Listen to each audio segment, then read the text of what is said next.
Riverhead Land Use Board meeting. Tonight is April 4th, 2018 at 7:30 p.m. And we're going to stand, and I'm first going to ask everybody just for a moment of silence for Mr. Vito Acquafida. Vito was a councilman, also a very important member of our board. He brought a lot to the table. He's going to be sorely missed, and words can't really describe how much he's going to be missed.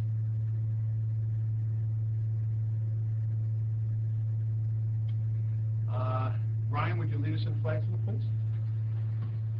Pledge allegiance to the flag of the United States of America, to the republic for which it stands, one nation, under God, indivisible, with liberty and justice for all.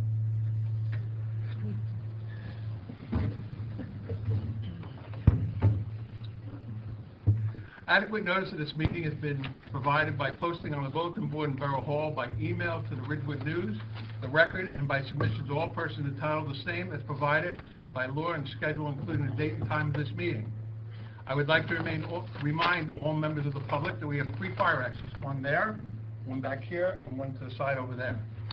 In addition, we are being recorded by both audio and video for purposes of creating a record during the public portion of this meeting. If any member of the public wishes to be recorded or heard, they need only identify themselves by stating their full name and address for the record, and they can make their statement. The camera's over there, the microphone's obviously wherever they are. I don't know what happened to them. So I guess they'll have to speak up a little bit. Okay, roll call, please. Oh, wait, I'm sorry. Okay, that's going to have to go back over there, so...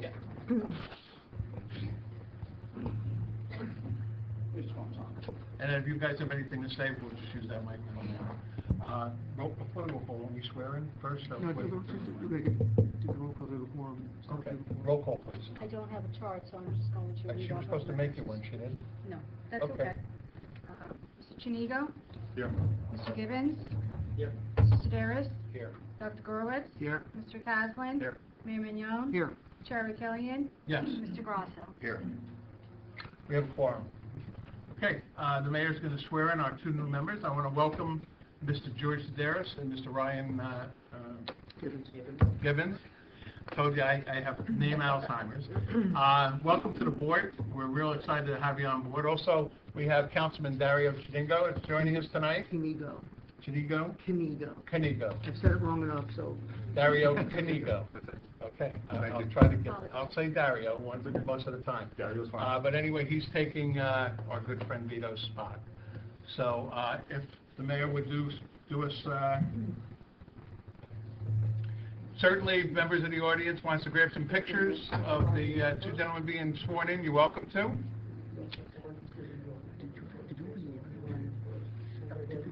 Ryan, do you want to have your wife hold the Bible, or one of your children, or? Sure. Adam, come on.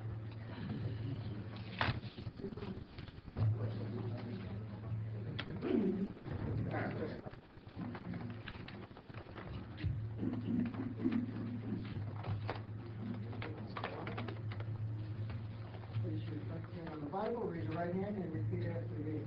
I, Ryan Gibbons, do solemnly swear. I, Ryan Gibbons, do solemnly swear. I will support the Constitution I will support the Constitution of the United States of the United States and the Constitution and the Constitution of the State of New Jersey, of the State of New Jersey, and I will bear and I will bear true faith and allegiance to the same and allegiance to the same as the governments established and to the governments established in the United States in the United States and in this state and in this state under the authority of the people. under the authority of the people.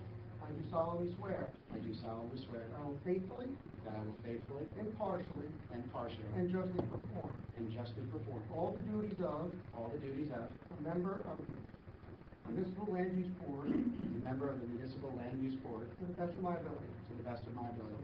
So help me God. Congratulations. Thank you, sir.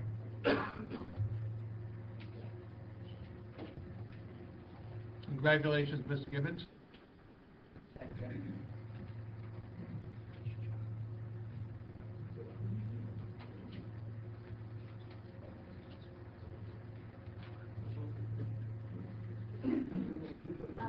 There you go there. I George Sidarius, do solemnly swear I, George Sidarius, do solemnly swear that I will support the Constitution that I will support the Constitution of the United States of the United States and the Constitution and the Constitution of the State of New Jersey, of the State of New Jersey, and that I will bear and that I will bear true faith true faith and allegiance to the same and allegiance to the same and to the government established and to the government established in the United States in the United States and in this state and in this state under the authority of the people. under the authority of the people. I do solemnly swear And I do solemnly swear I will faithfully, that I will faithfully, impartially, impartially, and justly perform and justly perform all the duties as all the duties as a member of the Municipal Land Use Board a member of the Municipal Land Use Board to the best of my ability. These two are going to be eligible for Johnson. They weren't here for the original testimony. Congratulations, Mr. Sayers.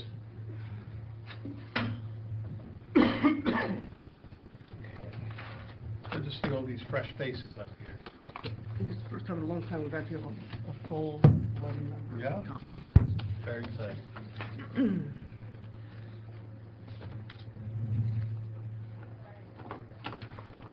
That was quick. I was already back on. Okay, we have no minutes for tonight, so we're going to suspend that. And we are going to go, we have no memorializations, so we're going to go for completeness review. We'll have Jane Shushanov? Shushanov?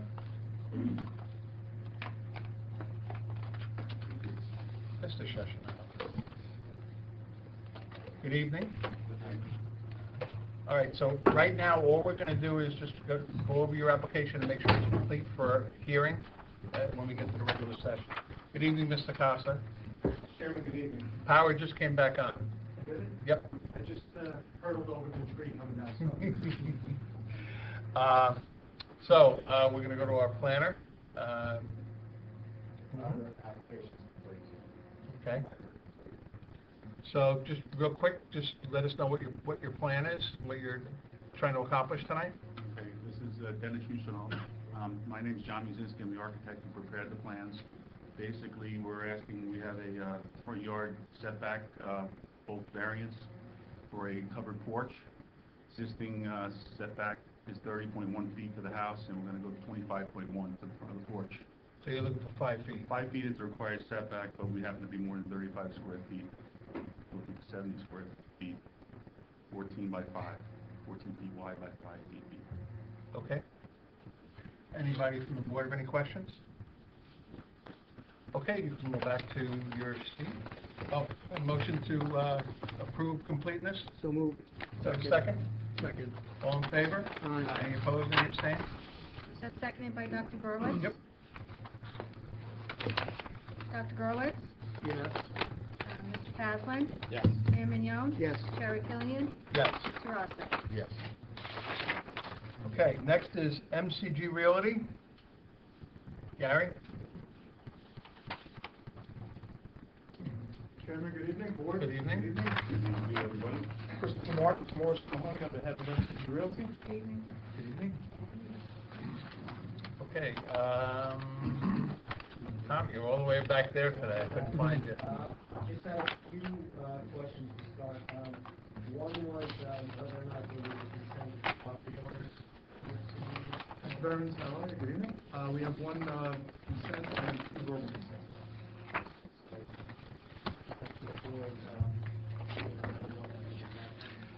All right, so last time Mr. Gershis was here, it was explained to him that unless we had written consent in perpetuity, we would not be able to take that parking under consideration.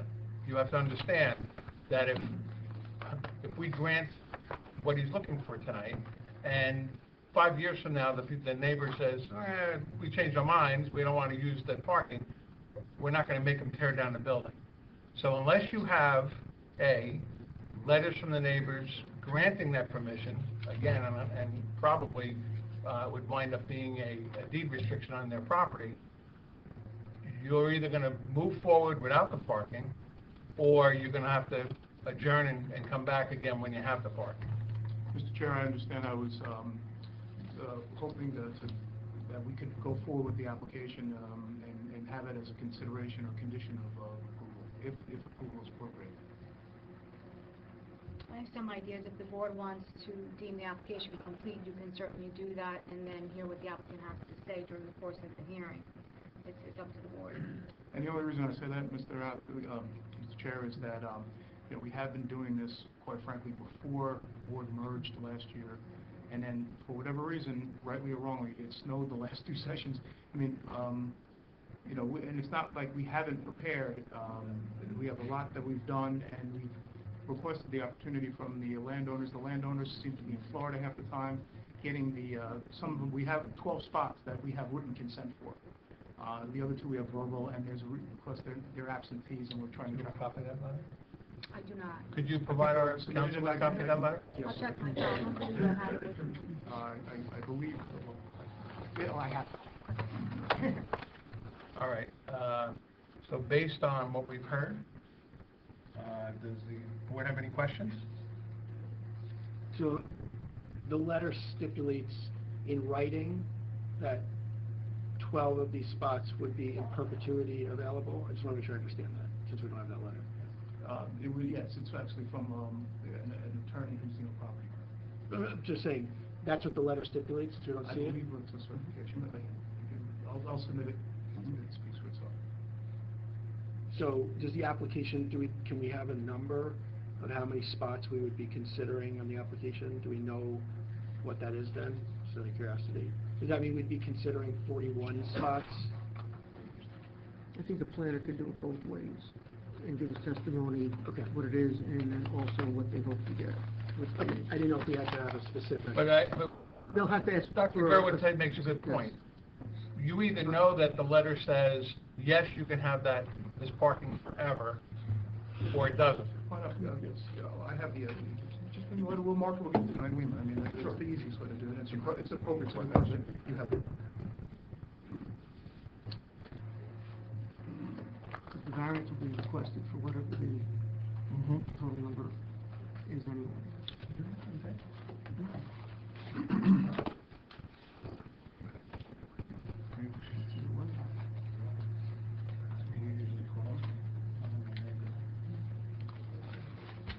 Just mark the consent as A1, just for completeness, A1. Sure. Thank you.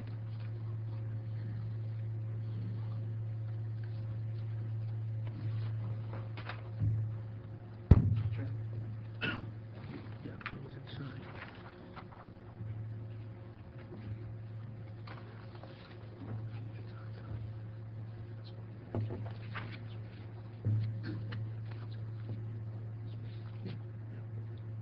Parking easement, okay.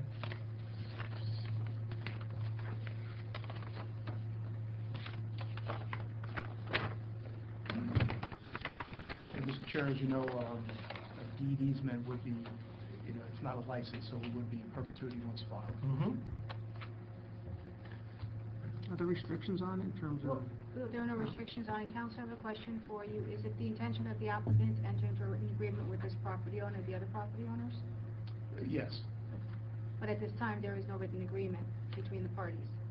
Well, as to getting an easement, I felt that it would be more cost-effective for my client if there's approval with a condition on that. As to the other, I don't have the written consent, I have the verbal consent, and it would be the same request. So ultimately, if this board were inclined to approve this application, your client would secure the necessary agreements and present them to this board? If that was a condition, and it sounds like it would be at this juncture, absolutely, it would have to be it. Okay. Any other questions from members of the board? Or a motion to move this complete? So Based on testimony we've heard so So far? moved. Mayor, Mr. Castle? Dr. Gerowitz? Yes. Mr. Caslin? Yes. Mayor Mignon? Yes. Chair Killian? Yes. Mr. Grasso? Yes. Okay, Thank you, we'll Chairman. call you up in a little bit.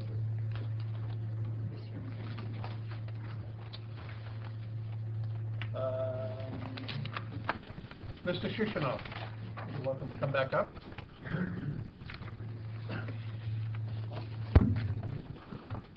Just the attorney.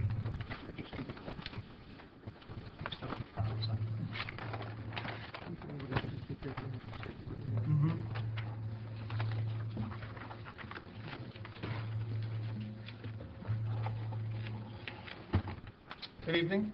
Good evening.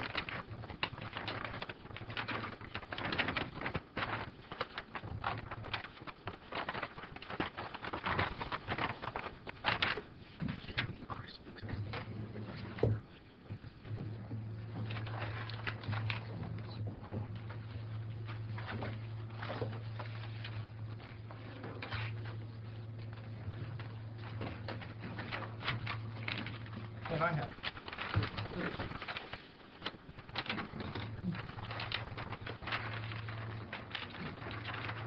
Okay. Please raise your right hand. You swear or affirm the testimony you're about to give will be the truth, the whole truth, and nothing but the truth? Mr. Shrinovsky, please state your name for the record. Dennis, And, sir, what is your address? 738 Bogart Road, Thank you. Everett. Sir, John Muzinski, can you please spell your last name for me? Musinski. Okay, and what is your business address? 215 Mawa Road, Mawa, 07430. And you're a licensed professional architect of the state of New Jersey? Yes, I am. Can you please give the board the benefit of your education, experience, and qualifications? My education is a Bachelor of Architecture from New York Institute of Technology, 1986. I've been licensed since 1989, state of New York and New Jersey. And you've testified before other zoning boards and planning boards throughout the state of New Jersey? Yes, many, not this one though, but many. And your license is in good standing? Yes, And sir, you prepared the plans that are subject of tonight's application regarding this property? yes I have. Thank you. Welcome to Riverhead. Okay. See. Yes, we are here because we're requesting a variance for a front yard setback. The required setback is 30 feet. The existing house is 30.1 feet. We're looking to basically take down an existing platform and steps that's dilapidated in the front of the house and replace it with some new steps up to a covered porch. The porch would be 14 feet wide by 5 feet deep. The front of the porch would be at 25.1 feet to the front of the porch, not including the steps. That's basically the extent I'm looking for. Okay. Start on my, oh wait, let's go to Can you our. just give us a little description as to what the porch will look like, what the materials are gonna be? Basically, the porch would be a wood frame porch, most likely just use composite decking, yeah, and with an asphalt shingled roof. It's just a shed roof off the front of the house with 2 columns, one at each end, and about probably a 5-foot wide steps coming down. It's elevated about eight steps up. The front door is up high on the house, above grade, and we'll have some lattice in the front. Which, like I said, it'll be up high, and that's pretty much it. Mr. Skurbitz? May I just make a point of procedure? Can I just swear Mr. Skurbitz as well? Typically do that before. Sure. Mm-hmm. Mr. Skurbitz, do you swear or affirm the testimony you're about to give will be the truth, the whole truth, and nothing but the truth? I do. Thank you. Yeah, front porch over 35 square feet, closest 5 feet with the front yard setback. But I believe they're holding to the existing setback of the platform. Is that correct? Correct, the existing platform that is there now. Right. Yeah, so the tenants are not encroaching any further than a platform that is used to get into the house right now. Anybody on the right side have any questions? So, Mr. Skirbett, what are we asking for a variance? Is it the setback or is it the size? It's the setback, I thought a porch can encroach 5 feet into the front yard. up to 35 square feet with a portico, with a roof, correct? But it'll still meet the 5 feet requirement, just has more area. That is correct. Okay. So, the variance could be either or. I usually just take it from the setback because once it's greater than 35 square feet, to me, that's just an extension of the house. Yeah, the setback is what is the variance, correct? That's the way I cite it, Mhm. correct? Gotta be clear in the resolution, that's all. Councilman? Doc? Nope. Gentlemen? Councilman? Okay. I have nothing. As pretty clear cut. It's just a simple front yard setback variance. Entertain a motion to approve. I'll make a motion to approve. Mayor Mignon? Second. Second. Roll call, please. Just for the record, Councilman is here, but he's not official yet, so he cannot vote. And you guys will be filling in for Mr. Merman and Mr. Mr. Kell. Oh, yeah, Mr. Craig. So you're both voting members tonight. It's been moved and seconded. Mr. Givens? Yes. Mr. Sedaris? Yes. Dr. Gurwitz? Yes. Mr. Caslin? Yes. Mayor Mignon? Yes. Chair Killian? Yes. Mr. Grasso? Yes. Congratulations, sir. Good luck. Thank you very much. Have a good night.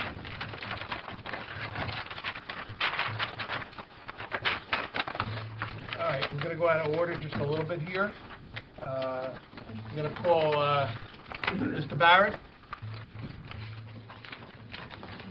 Being that you're here just for information purposes and clearly need to get home, we'll hear what you have to say.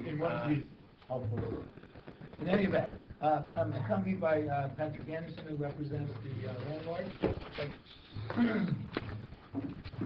And we understand that Mr. Krieger, the landlord, has had a conversation with Mr. Costa regarding some of the items on Mr. Costa's report. I can tell the board that as to the 15 items, the responsibility between the landlord and the tenant has been decided by them. So we don't have any issues between ourselves. We do, however, ask for some reconsideration on two of the items. The first of which, and I know this has been a thorn in some people's side since we started, and that's the parking corral. Mr. Krieger had a conversation with Mr. Costa pointing out that the lack of such corral could lead to dangerous conditions within the parking lot. There is a grade, there's no place to leave the carts if the people just leave them in the lot, especially on the west of the side, they can roll down, cause damage. So if it's an aesthetic issue, we can certainly address that if the board would find something better than the guardrails to be more... My understanding was from the last meeting that they'd agreed to put the carts inside. And I could see using the corral as a temporary holding area until they're moved inside by an employee. But my understanding was that that's already been addressed. Well, that's the thing. Temporarily, they have to be stored there until they can get them into the store. Mm-hmm. So, But the again, majority would be kept in the store.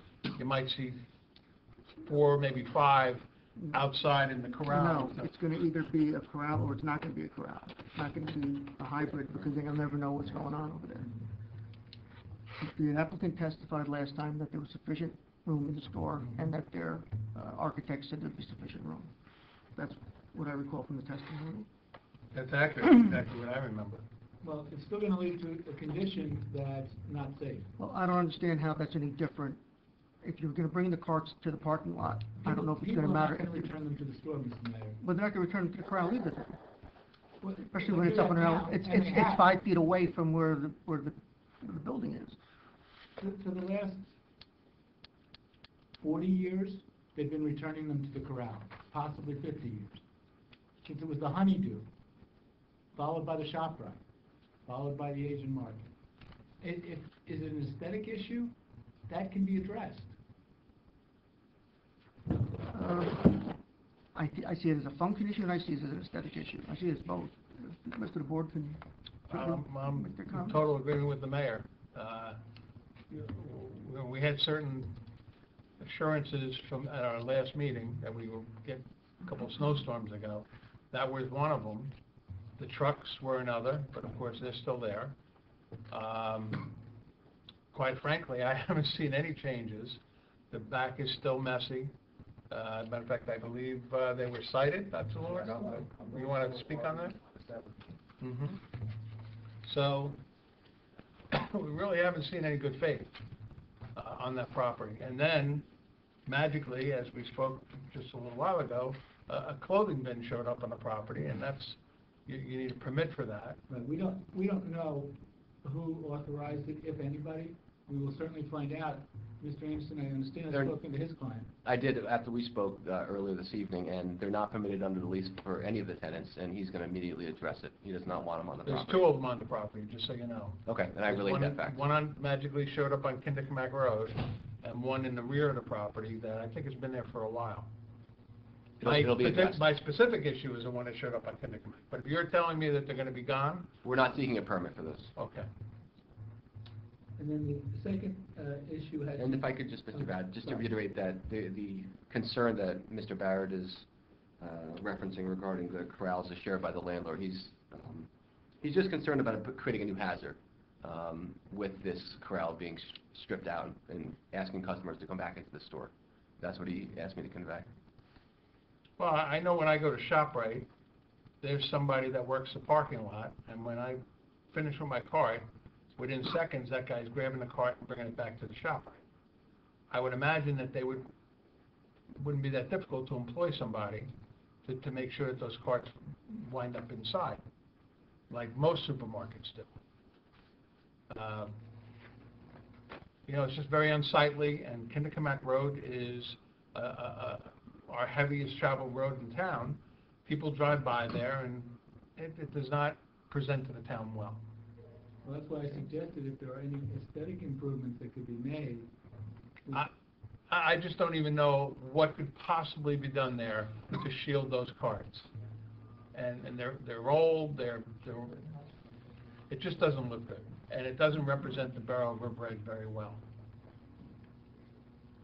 And quite frankly, the Barrow has been bent over backwards trying to make things work for a while. Nobody bothers you about the loading dock encroaching on Barrow property. Nobody has come around and bothered you about signage that is way over what should be on the windows. We did have issue with the loading zone, so that was supposed to be addressed. Right. But, I mean, these are things... In terms of the concrete, right, Mayor? Yeah, I don't think there's, if you say there's a safety issue, that's what the biggest safety issue I see is having a loading zone on the public sidewalk. Well, again, it's been there for... I know, but it's in the right of way. It's not entirely in the right. Well, it encroaches the right of way. Well, on that issue, we're going to have a site plan, I'm sorry. It's in the process of being prepared by Mr. Lantelm, and... You and I have spoke considerably on this. You know what my concerns are. We're not having a hearing tonight. Right. Please go back to your client, both of you. Explain what our issues are, and let's get this fixed. I'm not here to bring up things that may or may not be important, at least to me. I understand. All right, well, the only other issue that we'd like for some reconsideration on is with respect to the suggestion that all of the dumpsters be consolidated in one location.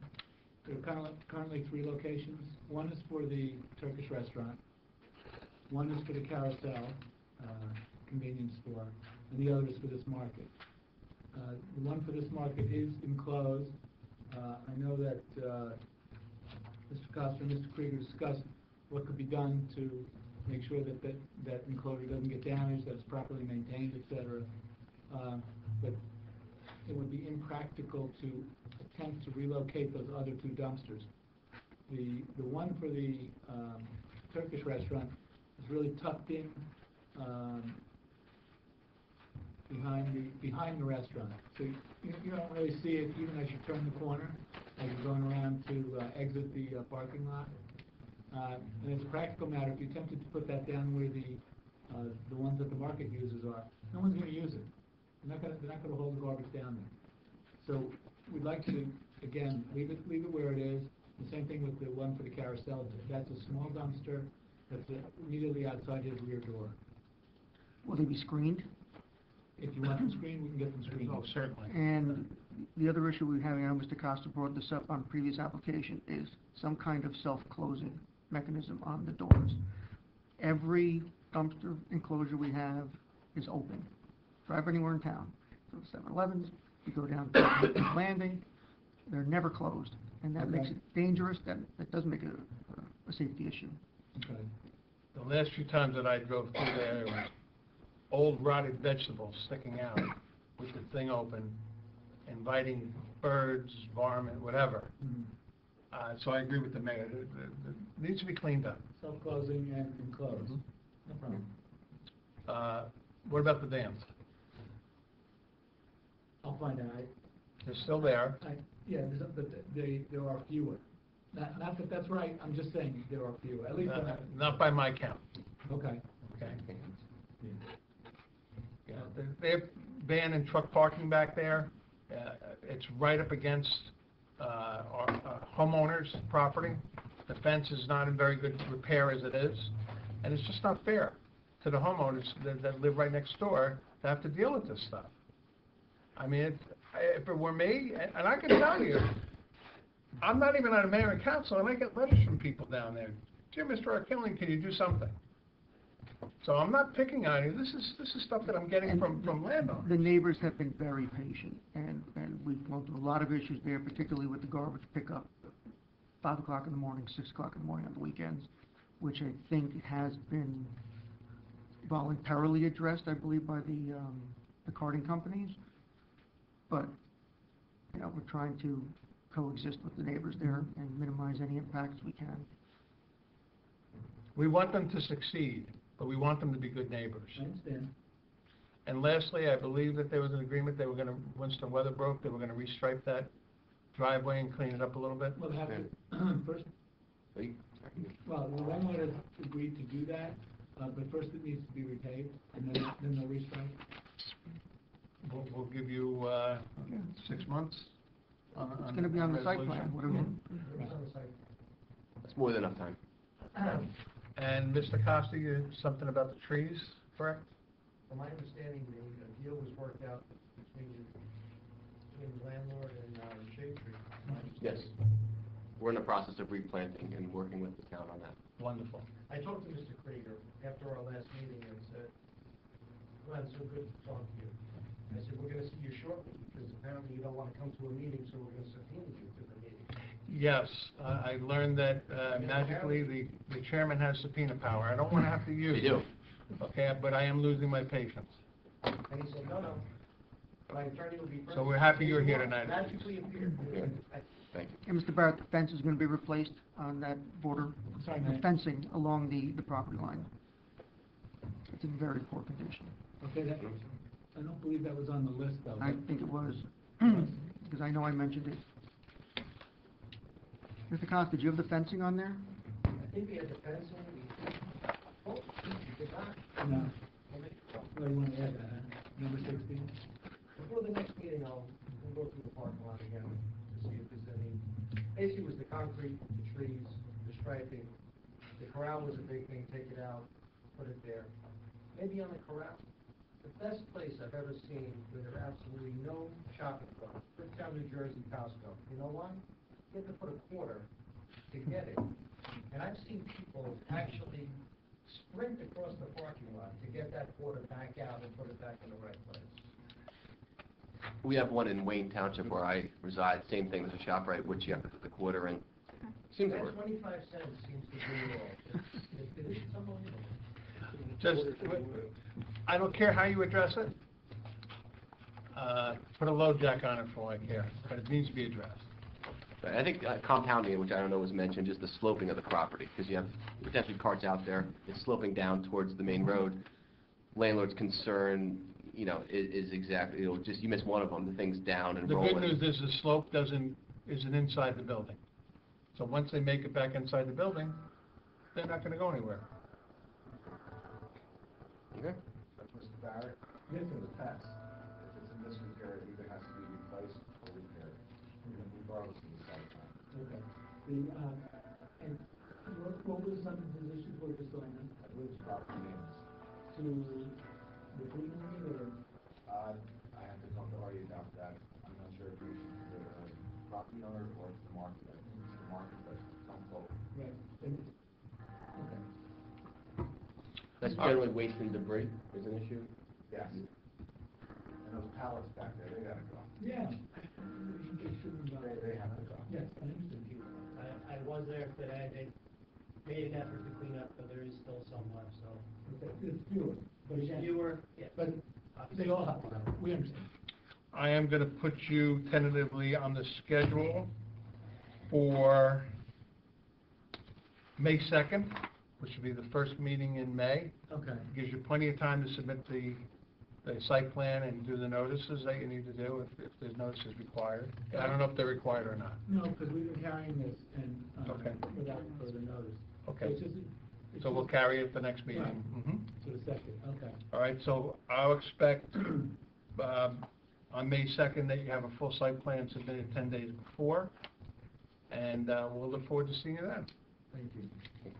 And I'll look forward to seeing some corrections before then. Yes. Have a good evening. Just make a brief Tom, take care of announcement. yourself, okay? Yes. Mr. Barrett, anybody that's here this evening on New York Market, 625 Kennecott Road, Lot 614, Lottie 02. It is being carried to May 2nd, 2018 at 7:30 p.m. in these chambers. It will not receive any further notice. One from the second, I applicant. apologize. Go ahead. Was anybody else on the board want to have any questions or anything? I'm sorry, I apologize. Anybody? Okay, so it's not without the hearing anyway, so this was just kind of, let's get to know each other a little better. Okay, Yes, sir, thank you. thank you. Sorry, no. Oh, Mr. Barrett, before you leave, does the applicant waive all statutory timeframes to extend the time for this board to act? Thank you. No one ever says no to that. Not yet. Counselor, you've been waiting patiently. ILBJ LLC, 335 Johnson Avenue, Block 1405, Lot 3. This is a continuation of a prior hearing where we've heard testimony by both the engineer and the architect. Since that meeting, I believe that the applicant got together with Mr. Costa and made some revisions that requested by members of our board, and also, yep, thank you, sir. Our engineer can leave. Engineer, no, the engineer can stay. Our Zoning officer. zoning officer can leave. I'm just kidding. I'm sorry, ma'am, what's your name? Linda, welcome to the board. I apologize for not welcoming you in the beginning. Thank you. I understand you're our new Yes. permanent until you get tired of it. Hopefully. Okay, good. If I do a good job. I'm sure you will. Thank you. Welcome aboard. Good evening, sir. How are you? I thought we were gonna get snowed out again. You almost powered out because the town lost power in several areas. I had to go around the block 2 times to find my handicap spot. Mr. Chairman, gentlemen, and ladies, it's good to be back. It's been a while, it seems that A little bit of snow. the snow has been kind of interesting. Be that as it may, as a result of the last meeting, requested changes were made to the plan. As a matter of fact, all the changes that were requested have been made to the plan. The building has been reduced. We've previously testified on all the issues. I have my architect and my engineer here. All I'm going to do this evening is address the changes. If there's any other further questions, I'll be happy to answer them as best we can with them.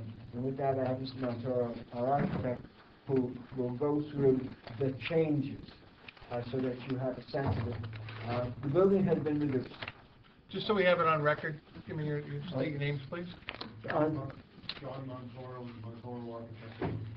And on behalf of the applicant, Frank DeVito, Mr. Montoro, you've been previously sworn. Correct. And you understand that that still applies as you're testifying here. All right. With your permission, can I proceed? Please. All right. Would you take us through the changes? Okay. Good evening, everyone. The plans that you have before you have been revised fairly substantially. The major change is we shrunk the building by 2 feet. With that shrinking, it also pulled the parking deck in from the front property line, so you're getting an extra 2 feet in the front yard setback. To go over, I'd just like to go sheet to sheet, just go over each change, and then that way you have it for the record, and also that way you know exactly what can change. As you refer to a sheet, I believe the next mark in the name is A11. Do you agree with me? right. Well, there's no changes from what, there's no markings on these different than what they have. No, well, you're going to be talking about something, so I want the record to be clear about what we're referencing as we speak. So, though the plans have been filed, when you speak about the plan, I want you to identify it, and we'll mark each one so that we're clear what we're talking about. Okay, so this deals with revision number 16 dated 2/20/18, which have been bubbled on the sheets that you have as well as the sheets that are here on the plan. The one that you're referring to is PB 1.1. I'll be referring to PB 1.1, 1.2, 1.3, And that's going to be 8/10, today's date.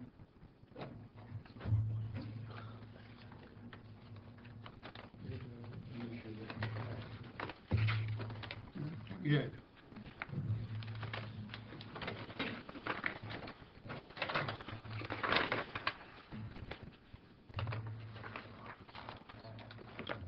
February 8/10. Go ahead. Just talk to us about the changes. Okay. So, all these drawings we're marking We have as two sets. okay? Yeah, we're marking it. So, Mr. DeVito, I'm sorry to interrupt, so PB 1.1 is being marked as A10? 8/10. On 810, PB 1.1, division 16, dated 2/20/18. The changes that occurred are basically, when we building back, the ramp that went up, if you remember the last time, the ramp was a little on the steep side. So what we've done is we're actually taking your town engineer's comments and have incorporated, because the building moves back and the parking deck moves back, the ramp gets a little bit longer than that, but also, we've also warped the deck, the parking deck, so that the length of run for the slope of the cars gets extended. So we have the proper slope, and the engineer will testify to the actual slope that is actually maintained by that change. The second thing is because the building moves back, the mechanical room and the stair had to move back. So what we did was, we actually redesigned the entire stair so that instead of it being a scissor stair, now it's a four-way stair that goes around the central core. So the reason for that is so that the depth gets shorter, so when we move the stair back, we were able to decrease this dimension and still maintain the elevator in the position that it was at. So that's the change on the lower level.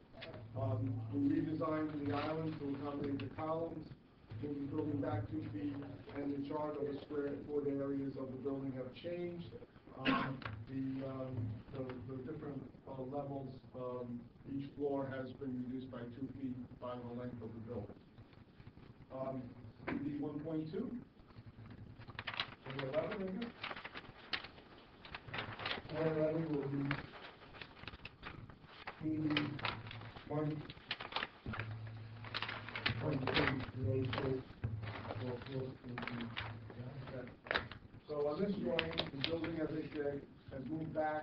It was originally here, we moved it back 2 feet, and with that, the parking deck also moved back. So the dimension from the front to the, from the property line to the parking deck now is, I believe, 15 plus 11 inches or something like that. The pocket bar, which was over the property line, has been moved back. By moving the building back, the ramps, as I said, get longer, and the parking deck slopes more to accommodate a smoother transition up to the parking spaces. The elevator and stair on this floor also have been moved back. And you can see the stair has steps on all 4 sides. The side pedestrian ramp has been revised to accommodate a little bit longer run because everything gets pushed back. And the chart and the square foot areas also on this floor have been revised. So the total floor area is now 13,252 plus common area of 1139 for a total square footage of the floor of 14,391. That's it on PB 1.2.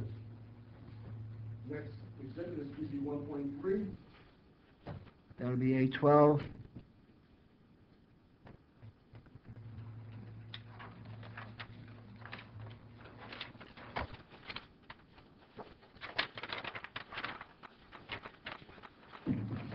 Well,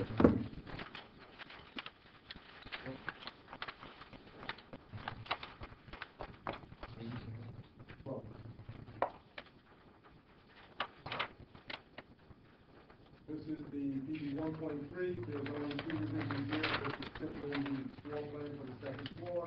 The stair and the elevator have been revised, and the building has been reduced by the 2 feet as noted on the other floors.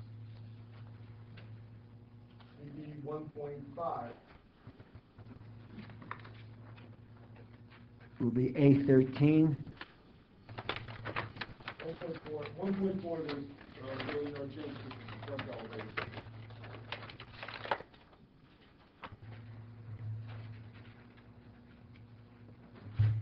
Okay, on PB 1.5, exhibit A14, there's two drawings here. One is the rear elevation on the bottom, and the other one is the right side elevation. So, that would be the elevation facing north.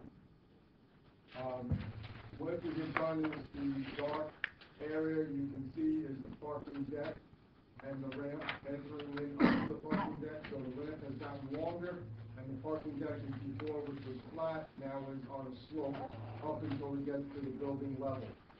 So that has been revised to show pretty much the grading that is depicted on these engineer's plans. So you get a better idea of exactly how that whole, warping occurs. The building itself has parapet, which was a couple of concerns by Dick Nunley. The parapet has been added to the rear of the building on this elevation as well as on the other elevation. All grading and areas have been shown here corresponding to the site plan. Sign D, which was the sign at the rear of the building, has been removed. So when we get to the signage plan, you'll see that that has been taken off to the signage calculations. And in essence, the building itself, by shrinking, it still looks the same. We still kept the architecture, adjusted windows and spacing of columns, but in essence, it's the same looking building. And that's it on PB 1.5. Next drawing is PB 1.6. Which will be A15.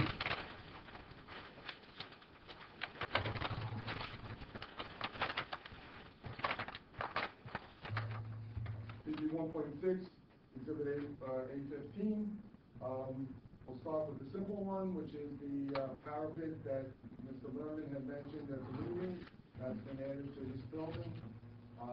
The parking deck and elevations that you see on this side, it's level because it's not warped up on this side.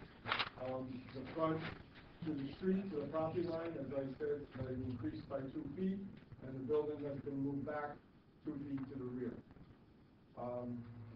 The sign D has been removed, and the grade elevations for parking deck and finished floor are in accordance to the site plan itself. And the last thing is on the signage chart, the sign D has been removed, it's called out as being removed, and the sign legend, it also has been removed. That concludes the changes that we did to this set of drawings. It is our impression that we have addressed everything that was requested, including the streetscape, which The entire pocket park, when it moves back, we actually revised the way the layout is, because now we were within the property line. This is why I'm going to miss you, Mr. DeVito. for some reason, I don't know if that's really accurate, but I'm going to go to our engineer first for comment, question. Mr. Chairman, basically, most of the topics, I would say almost every single topic that was discussed at the meeting have been addressed. The biggest thing obviously was the ramp. The mayor's concern was that the building was made a little bit smaller. It would certainly work a lot better, and I think obviously that's what the applicant accomplished and came back.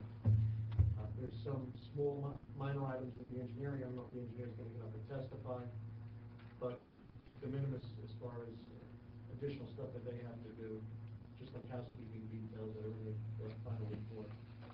And that's it. Mr. Barron's? Just a few technical questions, and I wasn't at the last meeting, so I apologize if some of this was addressed. Just the first question, for the architect was, the location of the mechanical equipment. If you're designing on a roof, but it's being screened. Well, the moving mechanical equipment on the roof, one of the things that Mr. Merman had asked about is the parapets to be shown. Obviously, starting here, there is an edifice that will screen the units. Obviously, we're not going to put the units right on the edge because you need to have 10 feet away from the edge of the roof just for code. More than likely, it'll be in the middle of the roof. It'll be for servicing the second floor. There is a mechanical room for electrical on the lowest level. Right down here, there's a mechanical room in this portion of the building. So that's where all the mechanical, electrical, and fire sprinkler will be. So you're indicating that proposal is sufficient. Yeah. Technically screened. Yeah, I mean, obviously, there's going to be mechanical areas on each floor, but the main service is coming from the lowest level. Or, I guess if not, it became a problem. Aesthetic issue, showing the screening. Not a problem. You show the loading zone on the architectural plans. They're not on the site plan, so just a comment, but maybe an arrow on the strike. So on the main level.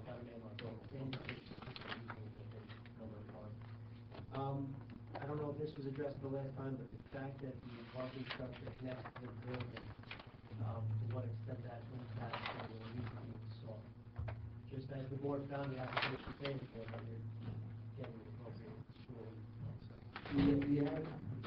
There was a debate as to whether it required a variance or didn't require a variance. My attitude is, I'd rather say let's call it a variance, and there's no question about it. That's my point. I think it's an addition, but just as a matter of It's a good plan. If it's a variance, I ask for the variance. If it's not a variance, even if it's not a variance, give the variance.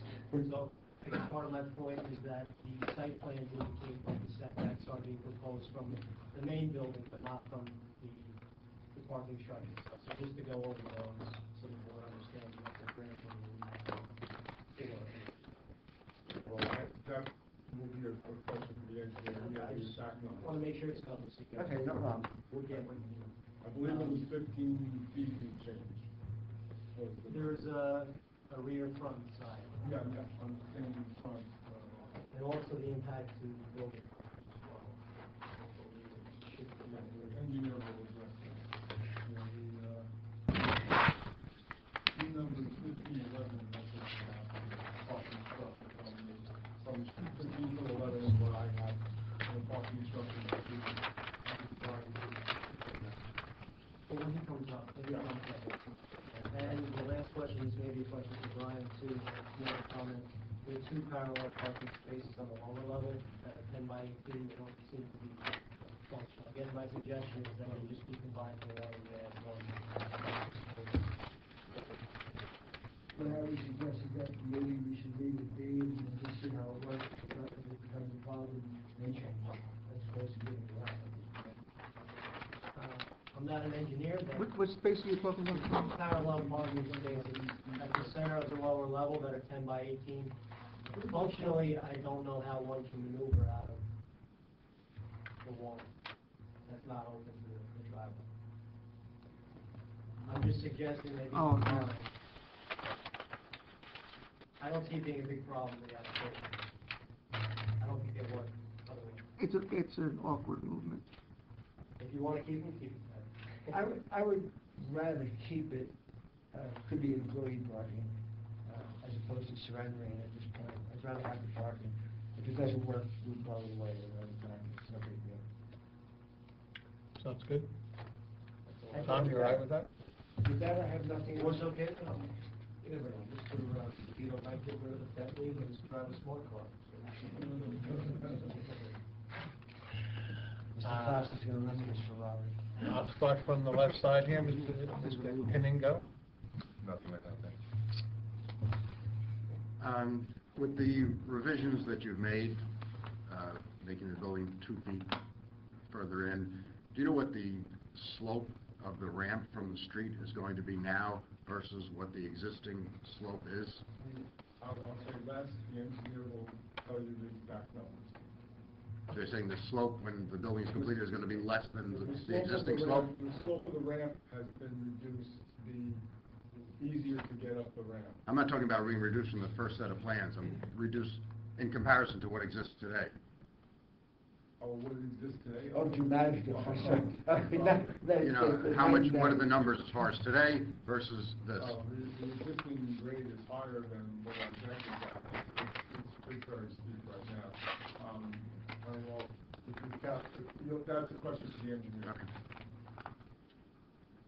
Good? Yes. Mr. Crossley? Mayor?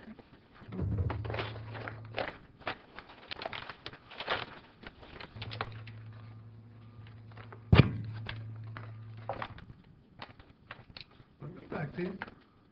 No. Oh, okay. Oh, you're good?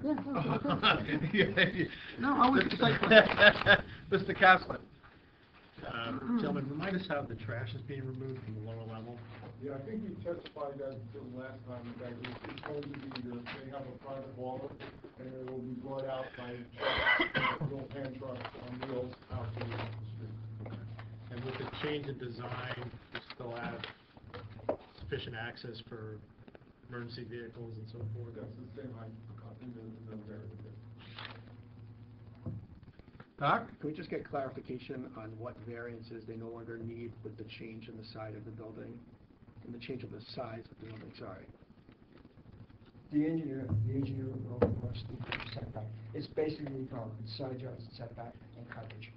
Now that the building has been reduced, the coverage has been reduced, as a matter of fact, it's de minimis at this point from the change. Mr. DeVito, I just have a question for you. You noticed that when you renoticed, you requested, or you put in your notice that certain D variances were being requested. Did you do that for purposes of being conservative? Yeah. Okay. So this does not trigger any D variances, No, it's not not use, true. not There's no height? D variance. And we can't have the variances because then the councilman and I can't sit. Correct. That's So why I- I'm that's asking why I what's just want to required. confirm, I There want are- to make sure that, There are no D variances. so it's preliminary and final site plan Preliminary approval with and bulk, final bulk Right. variances? Yes, hold on. So and can we get confirmation that that's accurate? In reviewing the plans, there's no use issue, and they've addressed the height issue, so they're Okay. conformed. Thank you. Just wanted to confirm. Good question, Doc. Gentlemen? And with that, I'll call my trustee engineer. I just want to, I want to open to the public real quick. Have a motion open to the public? Second? All in favor? Aye. Any opposed, any abstain? Okay, this time we're open to the public. It appears that we do have somebody who wants to ask some Yeah, questions. just briefly, Chairman, how are you? Timothy Corriston for the neighbor, 41 Grand Avenue LLC. We've been working with these folks, and we're actually negotiating an access agreement for purposes of retaining wall, which we're about 95% done with. I just wanted to confirm, were there any changes impacting the side yard or the height as it is to on my client's side of the building? I believe you said it would be the left side. On the south side, basically the building hasn't changed. The height, the location of the building on the site hasn't changed. The only thing that's changed is the front has moved back. So in essence, 2 feet less of building steel. And how about as to the rear portion of the building, which also practices? Nothing's changed there. Thank you. Is that it? That's it. Cory? Anybody else from the public wish to speak on this application, just for this particular witness? I'll take a motion to close to the public. So moved. Is there a second? All in favor? Aye. Any opposed, any abstained? Okay. At this point, you can call your next witness. John? Thank you.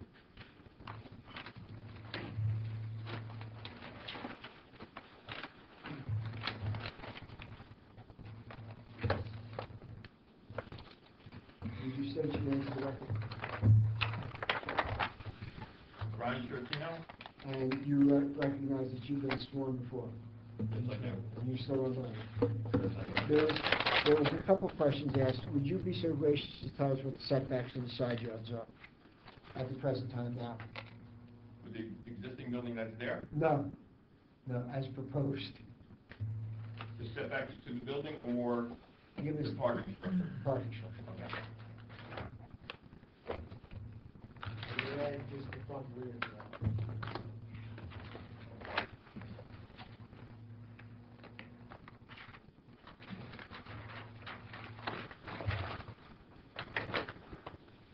Okay, so the parking structure, we're gonna use the parking structure, for the rear is gonna be the rear retaining wall. So we have the rear retaining wall right on the property line.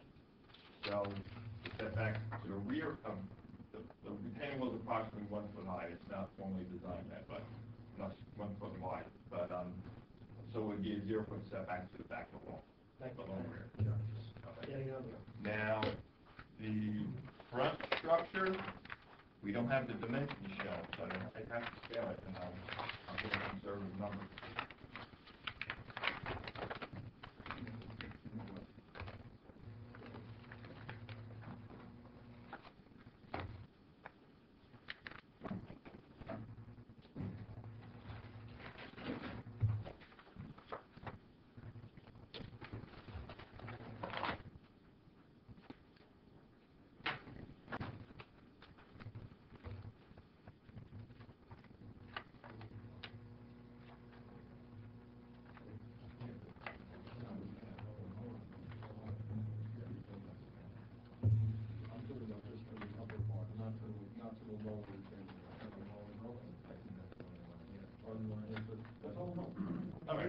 All right, so along the front between the driveways, we have, there's the lower wall to the lower part, and then there's the wall to the upper, parking level. So to the lower wall, this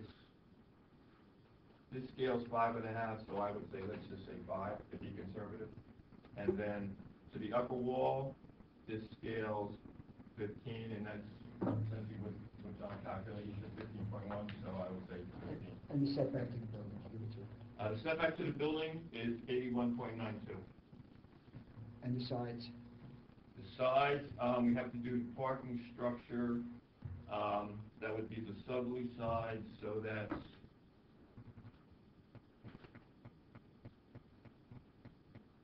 6, and the opposite side is the building, so that would be 15. And to the building itself, on the southerly side? That is 15. 15. Okay. Any other questions? One other technical aspect is building coverage. I think you have it conforming now, but if the parking structure cannot across the building, how does that impact? Yeah, just as a technical. We had a building coverage of 32.6, where required is 40%, so there was no variance required. Now, if we're gonna use the parking structure, but not the driveways, we don't have a definite number for that. I mean, I can give you the impervious coverage, which I'm is... assuming we could deal with it. Yeah. I mean, the impervious coverage would include the driveways, but that's in excess of the parking structure. So I can tell you what that number was. That number is 80.9, which is the maximum improved lot coverage. So that's the number we had calculated, but it's going to be less than that because we're not going to have the driveways. So that's the numbers that we have based on tonight's hearing and the information we have on our... Which is less than what was before. Any questions from the members? This is for my professionals first. I'll just reiterate, just to add the loading zone on the site plan. The loading zone is shown on the site. Yeah, that's right. We have signage. Here we have signage. It's sign D, and reference for site plan sign D, no parking loading zone. If you want us to, we do just say 4-inch yellow stripes. You want us to pull that as a loading zone, that could be. I know you have a sign, whatever. Yeah, we have a sign there that indicates that's a loading zone, and we have to do revisions to comply with engineering, so we can add that designation on the site plan. Just because the loading zone is undersized, whether or not they need the variance. They technically, I mean, they're providing one, but it's undersized. So we should include that in the I think approval. it'd be safe to include in the relief. Is that good?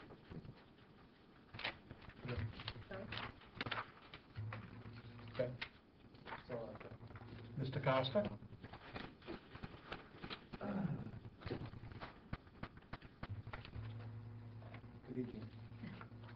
A couple of things that are on the plan as far as the neighbor, and I know Mr. Carlson is representing the adjacent property owner. There is curb proposed on the adjacent property. I'm not sure if that has been worked out or not, but certainly that would have to be part of this. It's shown here, it would have to be conditioned on that property owner accepting the new curb. Brian, maybe just for clarity, the parking structure on the back, the wall is going to be directly on the property line. That's I correct. think there was a profile or a detail, just for the public and for the board, how high is that coming up off the ground? I think it's 3 feet, 2 feet. That is 42 inches, right? It would be 42 inches, that's full protection. Okay, so 42 inches, no fence or anything on top of that? No. So you understand that, if you're in the next door property, they have a retaining wall there now, because the property in question is higher. So once the building is built, if it's approved, that comes out, that retaining wall can get removed, there's going to be a curb put in, and that area, that grassed area becomes obviously the parking structure, and that wall will be 42 inches high, so no one can fall into the bottom because it's open. Yeah, and 42 inches is the code requirement for fall protection. And you feel confident that you have things worked out with the neighbor, where if we approve this, subject to, you have Yeah, a he's problem? here, we all been cooperating. Everybody wants to see this, the neighbor gets a benefit from it, we get a benefit from it, and the town gets a benefit from it. We're working together. Nothing is signed yet, but we are working together. Just want to real quick about the fall protection fencing, I don't think there's a detail.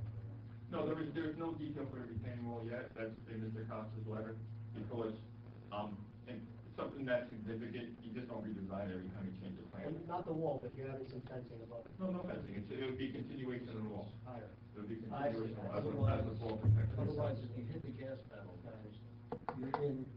you're actually in the front garage area without taking the wrench. But that's been addressed. Just some of the other stuff, Brian, because I think you went through it very quickly. I think the board understands the setbacks and the setbacks from where.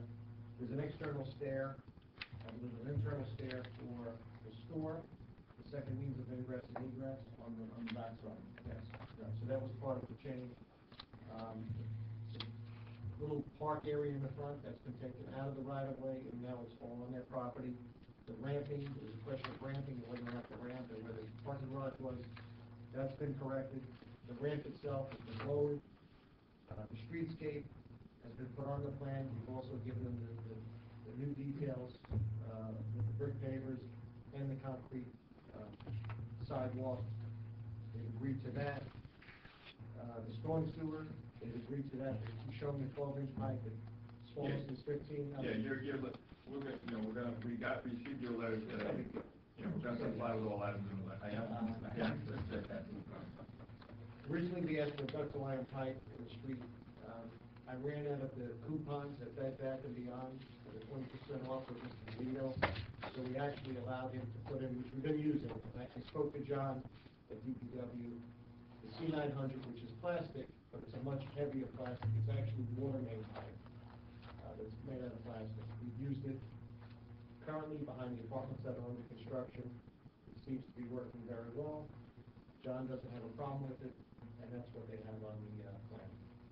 If there's a clearance between the storm sewer and the sanitary, you might have to put a concrete cradle. We gave you details for that. There's now a pump in the lower parking garage. This way they don't have to raise caulk or anything during a heavy storm. So that's done. The street trees was put in. The garbage has been put down in the basement where I think the majority of the board wanted it there, so it's not out in the open anymore. There's an internal chute, from my understanding, down in that area to get down there. Is there an internal chute going through the building? No, there is not, no. They will go down the elevator and go upstairs and go out. I think that's pretty much it. I guess the only other details that would have to be worked out is once they do something damage to Johnson Avenue, how much of it should they restore? I think maybe that's the question that the board can come up with. But all new sidewalks, all new curb, streetscape, basically I think everything that the board has asked for, we've asked for, they haven't been accomplished. Like I said, there's some small things, that were in our letter. Today, I thought we did a letter a month ago, a month and a half ago, but just to err out of caution, we looked at them again, this afternoon or yesterday, and came up with a new letter. Okay, I'll go right to sign. Anything, any questions? Doc? Councilman? Mayor? Yes.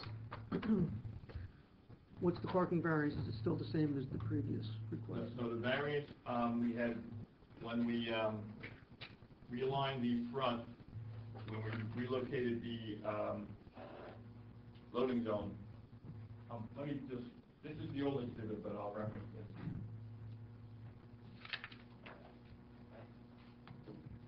This is the previous exhibit, sorry, Mark, A82718, but this was the previous rendering we did along front.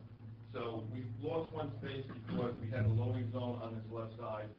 It got relocated to the right side or the northerly side. We eliminated one handicap spot, but we still meet code for handicap, and we put the handicap spot on the left-hand side of the parking. So with that, we lost one space. So the parking variance is, we're providing 61 spaces where previously it was 62. But what was the overall reduction in square footage of the building? Excuse me? What was the reduction in square footage of the building? I'm not sure exactly what the reduction in square footage of the building was. I don't know. I'll check.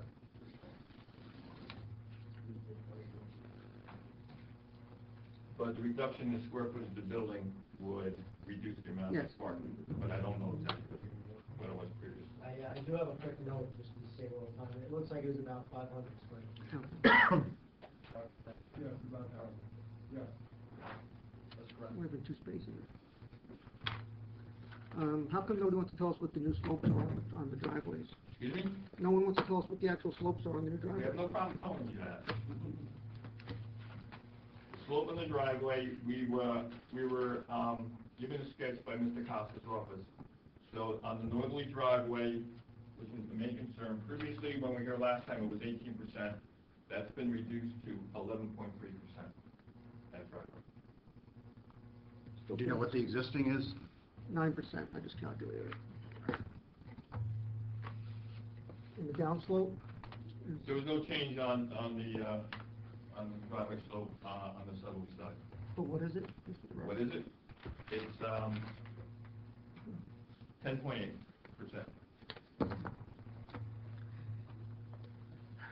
I still think they're fairly steep, but it looks like it was eliminated bottoming out, coming in and out, so that's certainly an improvement. Soil moving, we're supposed to be approving a soil moving permit tonight too, Mr. Costa? Yes. And we don't know what the volume of soil moved is, there are no cut fill you would ask for? I think it was 5,000 Well, we have a note on our plan. feet, I think it was. What we have for the amount of soil to be removed on the site, we had 5,360 approximately. Lot of trucks. Make a right, go on Route 4, and just go to. Right, and you're gone. Are you approving it based on 500, Rob? I think it's 5,000. 1,000, I mean, is that the number gonna be? So we have 5,360. Basically, basically they're excavating out They're taking in the, order to get the lower garage in. they need to be conservative on that because or else they're gonna have to come back. So, make sure the variance is sufficient to cover what they're gonna need to do. My view on soil, and Mr. Corris, if they take it away, I'm happy, and everybody in the town should be. It's when they bring it in, you get nervous. And I'm sure they'll restore the street to whatever condition you want, Mr. Costa. Well, They're gonna be trenching, Right, so, I'm sorry? we have problems with the trenching and the utilities and everybody else that seems to pick up our roads. So I would say you're gonna have to do trench, obviously restoration, depending on how much damage, 5,000 yards, whether it's 5, 5,500, 6,000, there's gonna be a lot of activity on that street. So you'll have to fix it. You might have to mill and repave it in order to put it back in the condition it is today. I would think that's probably a good point in the resolution, and if it becomes less than that, they can deal with you during construction. street corner to corner, or from half? I'm going right out, right out, right out. Well, but the trucks are coming both ways, probably. Yeah, I mean, The whole street's gonna be damaged. Whatever damage you do, you're gonna have to repair. I don't have a choice. You have to. For both counties. We're gonna make it subject to Mr. Costas Just, you know, as the arbiter. Build it, Coming in. like 2-inch milling and over, that's all. Counselor? Any question? I do. Mr. DeVito, Yes, sir. Yes, ma'am. I do not have the vote chart, which would tell me which board members are eligible to vote this evening. From looking at my notes, it appears to me that the applicant was heard twice, January 17th, 2018, and 2/7/18. Is that consistent with your notes? Yes. Okay.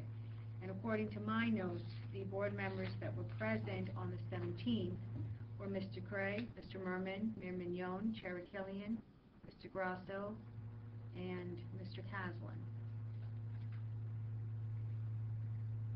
Actually, there was no real hearing on the 17th.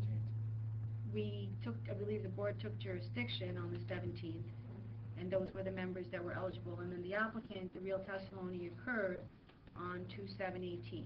Yes. I do not have a vote chart with me. Unfortunately, it was not provided, so I need to confirm with you. Of the board members that are here tonight, were they here on the 7th? I need to make sure everybody's eligible to vote. If I remember correctly, I believe the mayor was here, I was Mayor. here, Mr. Kaplan was here. I don't think Dr. Gerwitz was Was here. not here on the, when you took jurisdiction. Mhm. I was here during the first testimony in person. So on 2/7/18, we had Dr. Gerwitz.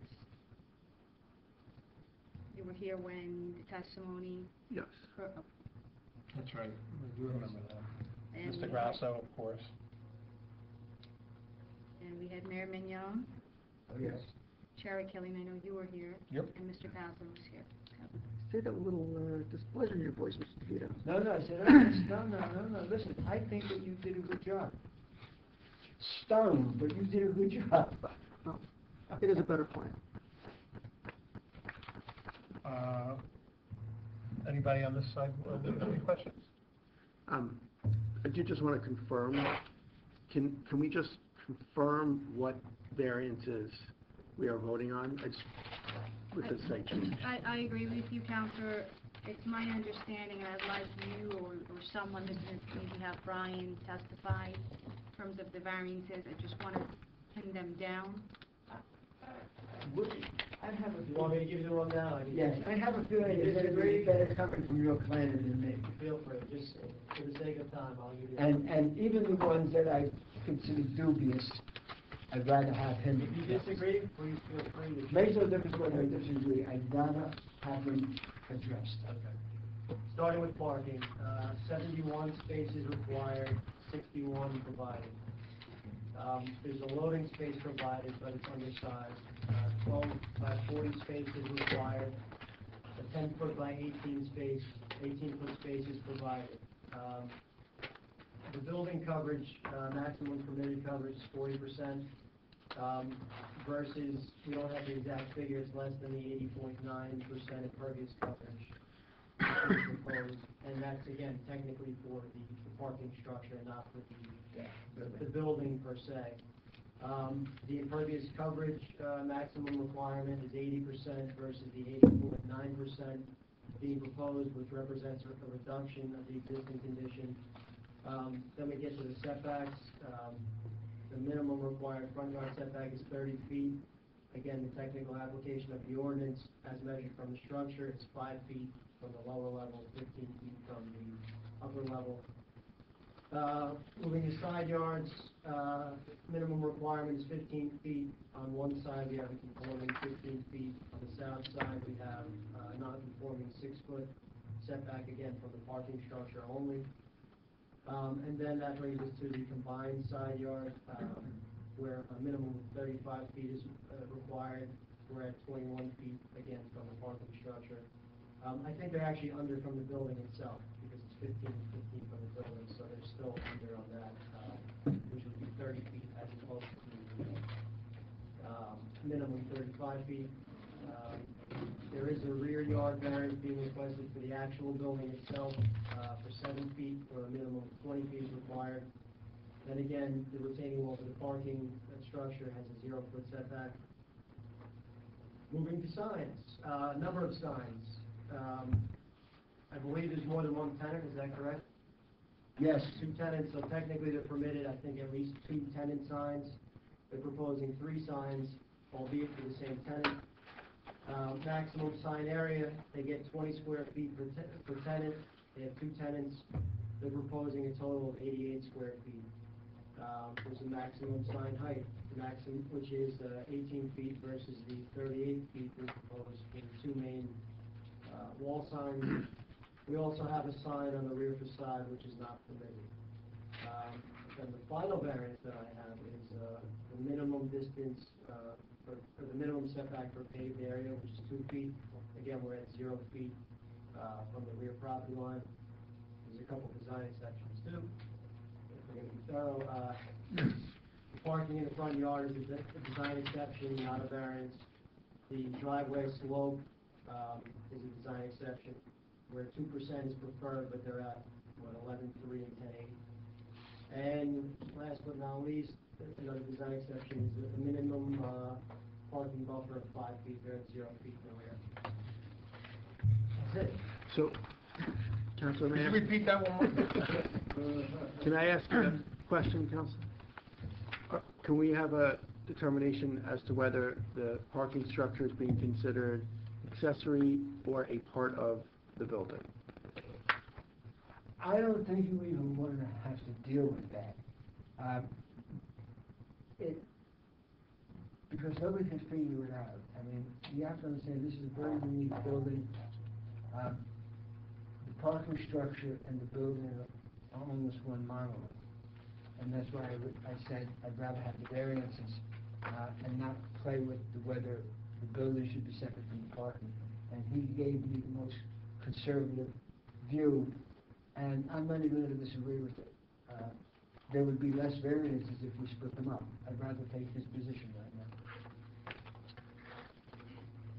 I'll give you an answer. There's a technical application of the ordinance and there's a practical application of the ordinance. In reality, I'm not pointing out the walls, the retaining walls are technically they're connected to the building and therefore the setbacks apply. In my last memo dated January 12th, it had the ordinance language if you wanted to reveal, but that's the short answer. So, according to the ordinance, it is part of the building. I mean, Yes. very technically. Yes. Okay, but listen, this is official, and I just want to know an official answer. So when we make a decision, making decision based on the entire structure. So. Here's the caveat. Here's the caveat. Then the structure now has a 5-foot setback.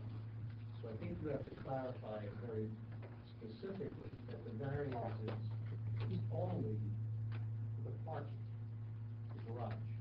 Because if you do not, then Mrs. DeVito, who was so happy to agree with the planner, would get a 5-foot setback to the structure. Which is why I'm One would asking. say, oh, that is the building. Right, which is why I'm asking, because now there's variance is there, and a building could go up, and it would not need a new variance. Clearly, there's a distinction, and I agree it should be reflected in the resolution. That's why I'm asking, because you have to think about if that's part of the building, all of a sudden the building goes up and the variance is already there. We don't want to see Mr. DeVito next month come in and say, oh, by the way, we don't have to come here because you gave us that variance. Yes. For some reason, I don't think that's going to fly. Hey, listen, I'm uncovering every stone, so. Well, we're here. And Mr. DeVito, in conjunction with the bulk variances, is the applicant also seeking preliminary and final site plan approval? Yes. And also soil movement, is that correct? Soil movement, And final soil movement application paperwork. in terms of the cubic yards to be moved, that number was quantified earlier, correct? You have to write down the ordinance. 5,360 cubic yards, that's what I wrote down. Yeah, that's correct. Give or take a couple. Any other board members have any questions? Mr. Domingo? Awfully quiet over there this evening. Just taking everything in right now. Go back to the side again, anybody? Okay, at this point, I'd like to entertain a motion to open to the public. So move. A second, all in favor? Aye. Any opposed, any abstain? Mr. Corrigan? Yes, Timothy Carson again, 41 Grand Avenue. Excuse me. In terms of, I don't know whether you're approving it or not approving it, but I would ask that with respect to the retaining wall, because we have not seen any details, and obviously it will be impacting my client's properties. I would ask that Mr. Costa retain approval over the retaining wall design, both from an engineering perspective as well as an aesthetic perspective, and the impact it will have on the neighboring properties. The only thing I can say to that is that even if I put that retaining wall up myself, it would look better than the falling down railroad tie wall that's there. But be that may, the answer is yes. The railroad tie wall is not 48 inches high, all right? So the answer no is yes. Yes. Not that it's your choice. Is that agreeable? Yes. You're in agreement? Mr. Costa, you're in agreement to take charge of that wall? Make sure that it's gold leaf on the... I took a license to the wall that he has on his client's property, it's all the line, and it was right down to where the CVS is, so it's not an issue. I'm sure these two individuals can work things out. Certainly, it has to be, any approval has to be put in a resolution, because if they don't agree, I'm not sure how you actually build this, because you have a zero lot line on that wall.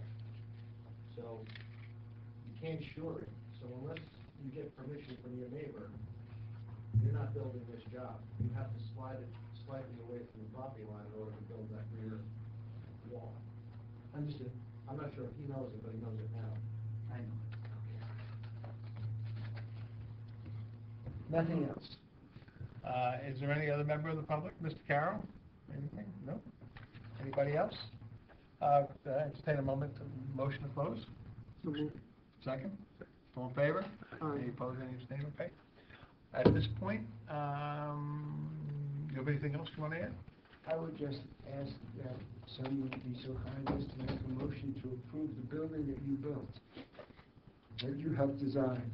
I do want to publicly commend both of our engineer and our planner on the work they've done on this. I know that you've both gone far beyond what you needed to do, and I commend you both for getting, I think, what's best for everybody. The mayor agrees? Okay. I would entertain a motion on this property. Would anybody like to make a motion on this property? Mr. Grassauer?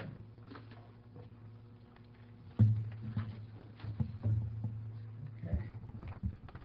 We need some sort of motion, and then it can be voted on.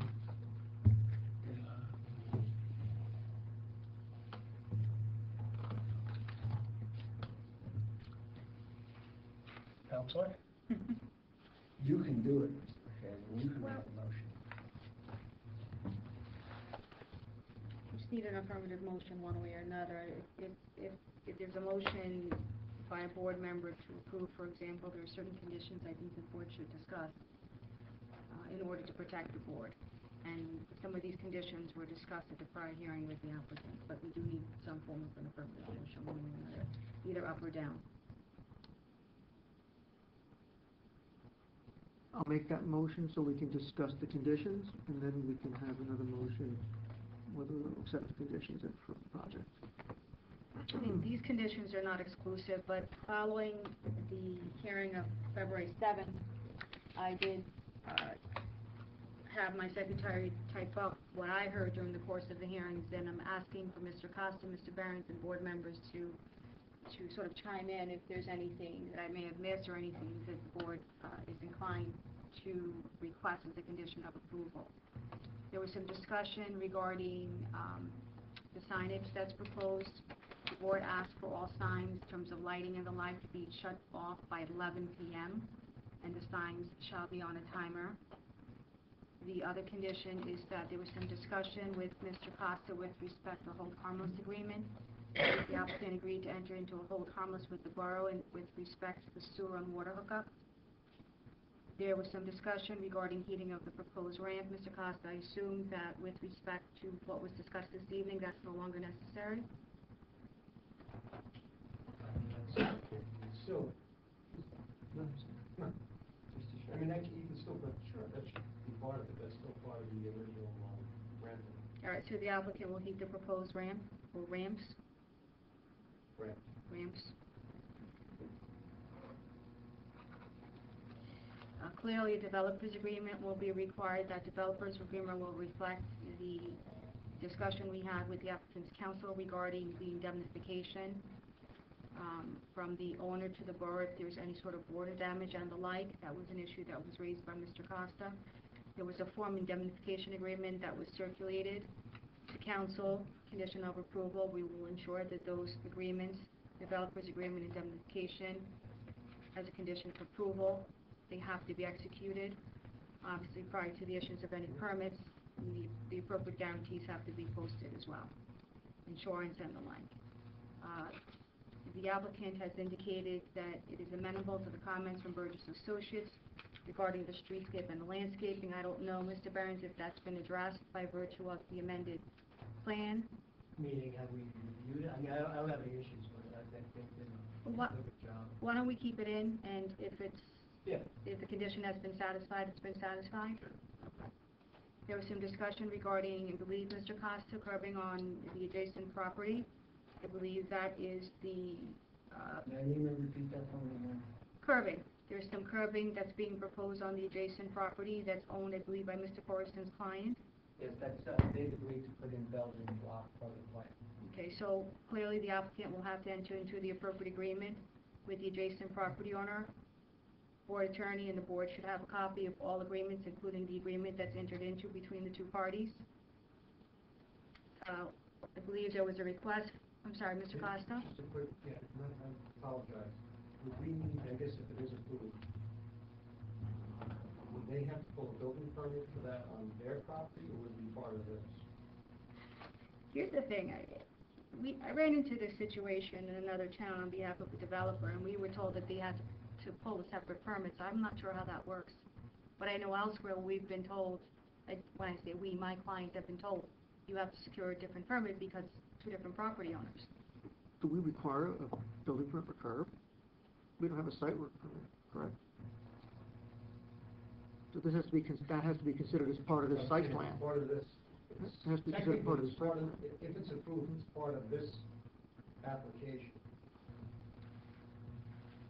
With the consent of the adjacent property owner. It's no different if a contractor puts up a fence for the neighbor when he's building a house on their property. I agree with that. But I'm not sure, I don't want to play term, but I'm not sure how you have a developer's agreement on an adjacent property and they're not part and parcel to the agreement. By the indemnifying and taking responsibility for it. Why don't we do this? I'll put it in as a condition of approval that all necessary agreements have to be secured. Why don't I work with Mr. DeVito and Mr. Corson to ensure that all agreements are in place? The only reason I'm saying this, because if you don't have the consent of the owner, that curve is part of this project, and you don't have the consent of the owner, you don't have the consent of the owner to file the application as a permit tonight. Mr. Corson, I believe that you've represented that you've been working with the applicant and you're fairly close to entering into an agreement. Did I get that correct? Yes, but nothing is signed. So what we anticipated was that our agreement provides them to get all necessary permits. So if there's a permit required, they're going to go ahead and get it. They're doing construction, they're indemnifying us. That's what's anticipated. Again, nothing signed, but we are working towards that. How close are you at arriving at a final signed agreement? Well, doing probably 95%, but that last 5% could be the most difficult. I was hoping we'd have one by now, but Mr. DeVito and I discussed waiting to see what all the conditions were, and then finalizing it. We have not been at odds with each other. We have been working together. I don't perceive, nor does Brian perceive that we're going to have issues. We wanted to be better off to tonight. So this same comment applies not just to the curbing, but to the retaining wall, is correct? I'm Yes. sorry, to the retaining wall as well. So clearly, if those, Well, no, the retaining wall is on the subject property. The curb is on the adjacent property. So my question is, how does the board approve the curb on the adjacent property when they're not part and parcel to this application? I would think that, again, approve it subject to us consenting and subject to the appropriate comments being obtained.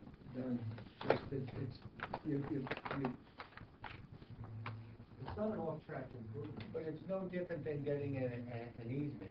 If they had to get an easement through my property, I wouldn't have to be part of the application. That would be a condition that they would get. You would consent to the filing of the application before this board. You just represented, you haven't reached that yet. Have you consented to them filing this application? We haven't been asked, first of all, my client's not here, I haven't discussed it with them. We haven't, quote unquote, consented. But we're aware of the application and we're working with them. you want the legal answer? I know the legal answer. Okay, the legal You answer. have somebody coming up right back to this application with the same situation, so. The legal answer, if there's any additional lot that's being impacted by virtue of any development application, the property owner has to consent and it should be included as part of the application. That is the legal answer. And you have to notice from that. And you have to notice. Written consent, not verbal. Written consent. Yes, well, he has to sign the application. That's what I'm saying, it's gotta be, I'm saying it can't be verbal from their legal representation. Correct. Well, there's no way to redesign it so that doesn't have to be on the adjacent property. Take the curb out. Again, the curb is shown on the plan. I don't have to do it. And there can be a separate request for it, I'll abandon it. Is there a engineering reason why it's there? Grading, stability, drainage?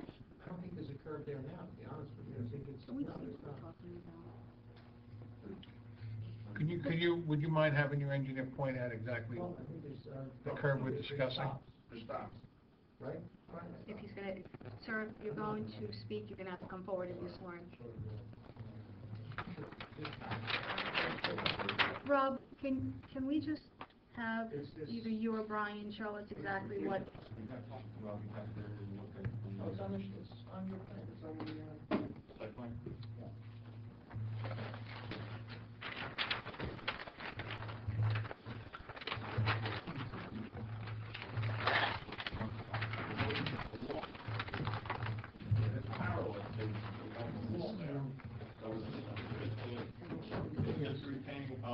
The railroad tie wall itself is what creating a pavement along here and along the southerly side. Chairman, if I can get the board's attention to C2.2.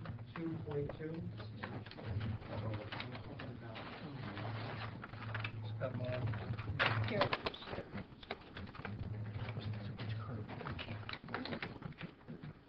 Outside the property. How many of you see it in the building?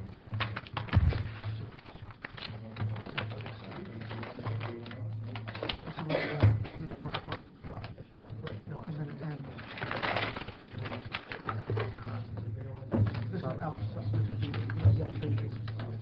What I'm saying is, if you don't have the curb,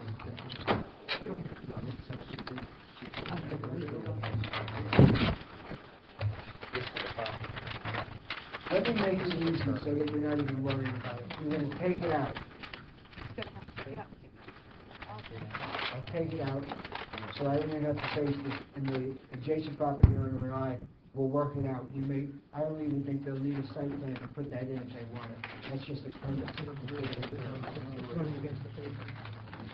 If that's gonna be, because this is, when you talk about a technical beyond the pale, we're so technical here that it's not even how many angels on the head of a pin.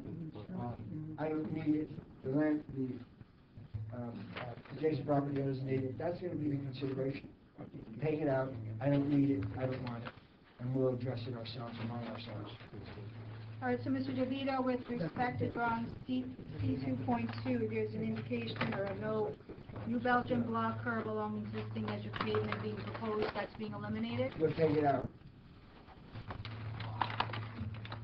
That's in your part, and then we'll address it separately. At another time. That resolves it. The restoration that's shown on the adjacent property, is that because the curb going in, or is that because of construction of the wall? It shows restoration of the... We would put the curb in because right now the pavement abuts the retaining wall. Their retaining wall, there would be retaining wall. So when we would be taking down this wood retaining wall and construct arm walls for the park. So that was being shown, retaining wall along edge of pavement, just as a courtesy to form an edge along an existing. But one other thing we can actually do is put that on our property and actually give them pavement up to the property line. It's only 6 inches or 8 inches. We can do that also. So there's a couple of things we can do. You can take it out altogether or put it on our property. Mr. Costa? We'll put it on our property, right? All right, so it's not being eliminated in We'll put its it on the entirety, it's property going up to line. your client's property line. Yeah, we'll modify it, put it on our property line. And if it subsequently does end back on our property line, then make a separate application under our property. Okay. I think that would have to be a precondition of CO, because you don't want to get into that after the building is Yeah, done. we'll work it out. We'll work it out.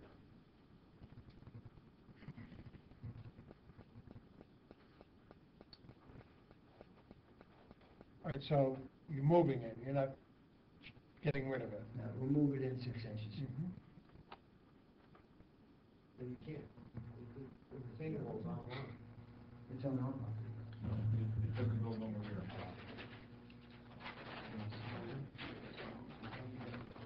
South side.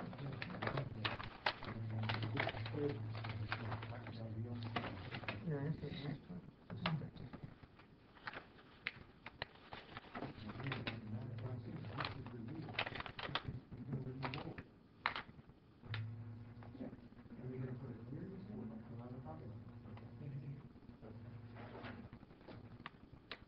Well, It's only the south side that's mostly affected, correct?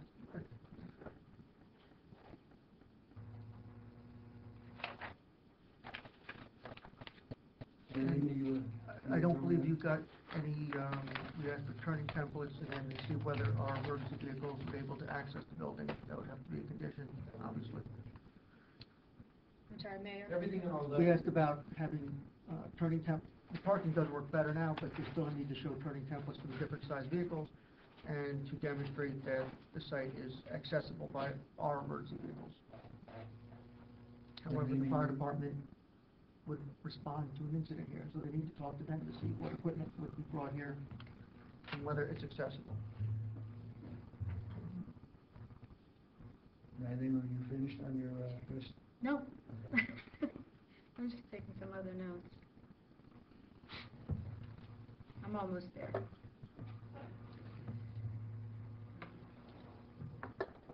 All right. So we're gonna eliminate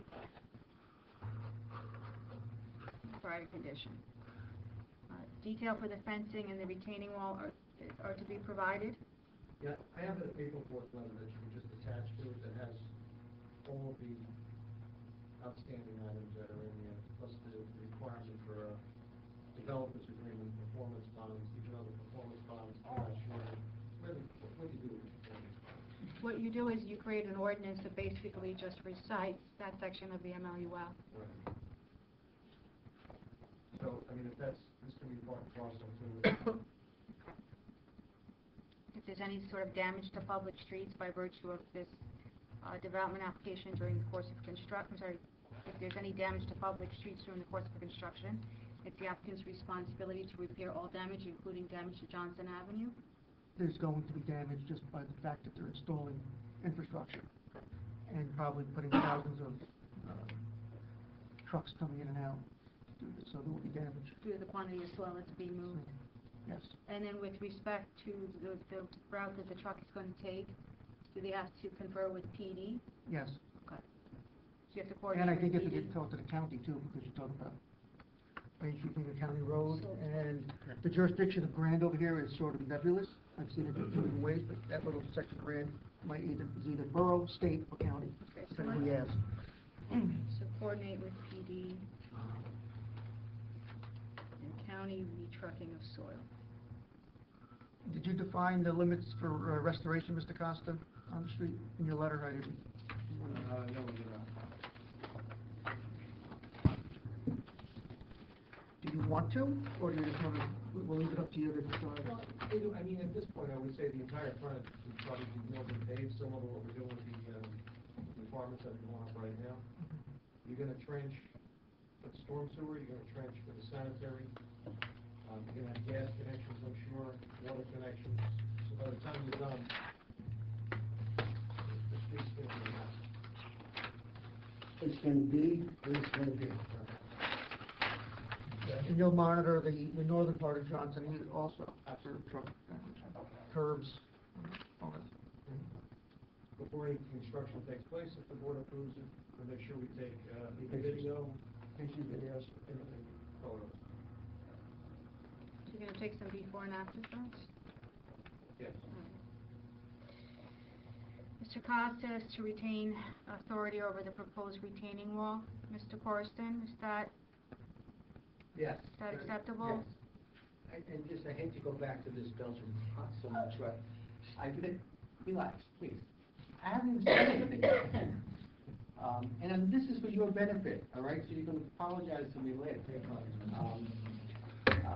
What I suggest is that we have in the alternative either be placed on their property or a separate, or be placed on the adjoining property by a separate application, subject to a separate approval. I would work with Mr. Costa, because I think if they move it back to the property line and they restore the pavement for you, it's gonna benefit you more, but that's up to you. I'm just, in other words, I don't want them, if we decide they're gonna put it on our property and we're gonna do a No, they separate can't. application for If them to have to they do said they're both. moving it, they can't, they'll have to come back, you're right, it'll be amended site plan, so. So I think if we put it in the alternative, as an alternative to placing the building block on their property, it can be placed on the neighbor's property if a separate application is filed. An alternative. It could be amended site plan. Yeah, you say you'd have to come back for amended site plan. Not if it's just on our property. Yes, if they're changing their site plan, because that's part of their site Well, plan. that's what I'm saying, to build that alternative in, because this way, let's say we wanted to put one on our property today. Well, you can do that as of right. Right, I just don't want them to have to put two on. So, without amending it, I think you can have in the alternative,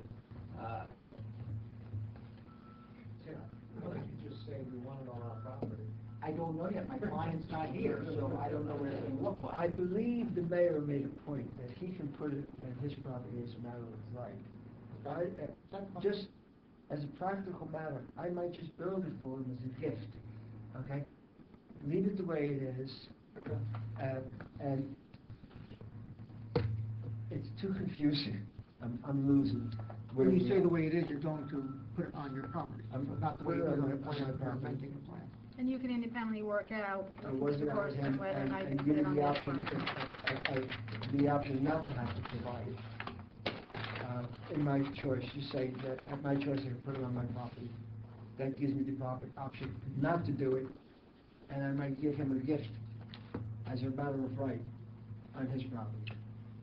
Mr. Costa, if he doesn't put it on his property, and it doesn't go up on the other property, what is the consequence of that? He doesn't get to see it until he comes back here and then amends his approval.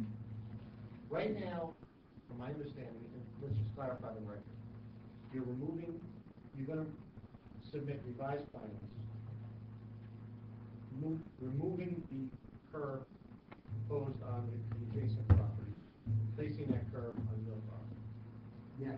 That's it, don't say another word.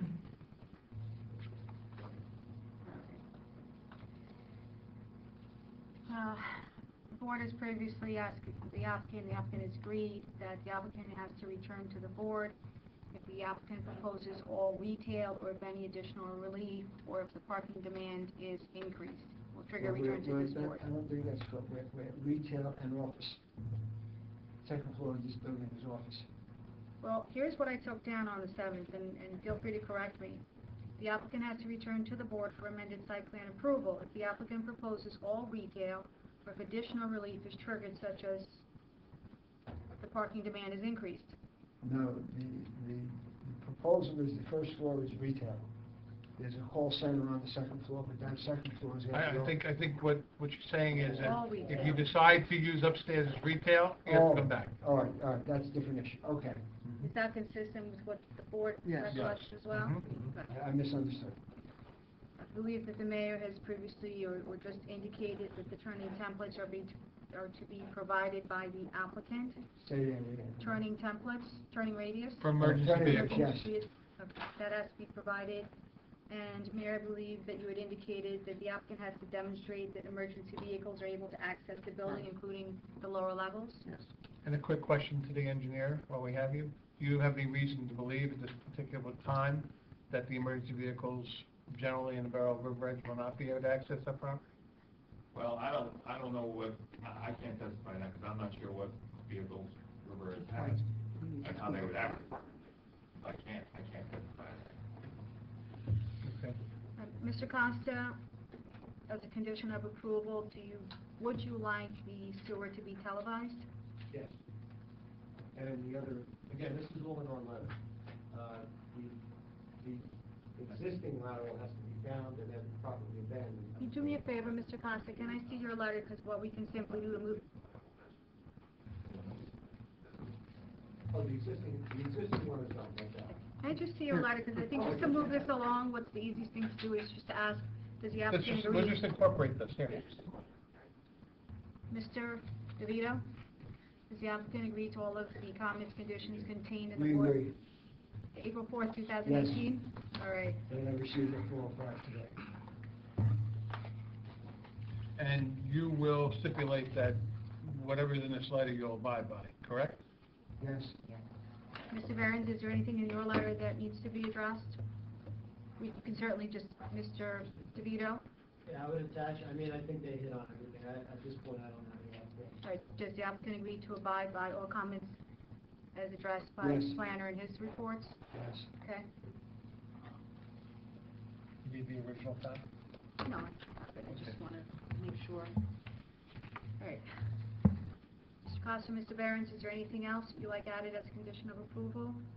Okay, obviously this is subject to any and all additional relief that's being required by virtue of this application. So the Understand heavy that? developers agreement, any There will be, I'm just making sure that, understand that this is not necessarily exclusive, they may be other conditions, typical conditions. Any other board members? While we're still on the discussion of the motion, does anybody else have any comments, questions? Does everybody feel that the questions have been answered to the best of your ability? Okay. Let's reopen to the public real quick. So, Second. Anybody, all in favor? Aye. Any opposed, any abstained? Okay, any last comments from the public?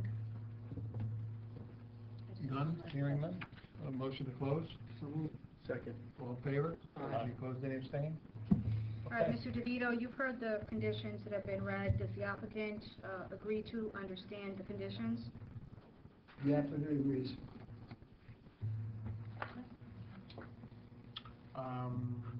Okay, try this again. Do I have a motion to approve this or disapprove this application? There's a motion on the floor, correct, by the mayor? That was just to open discussion, Okay. hear the conditions.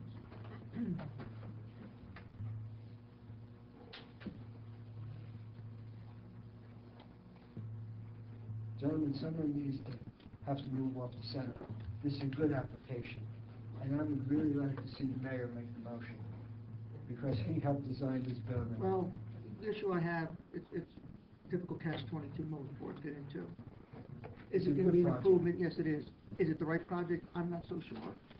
It's a good project. It's large, it's bulky, was my concern the first time.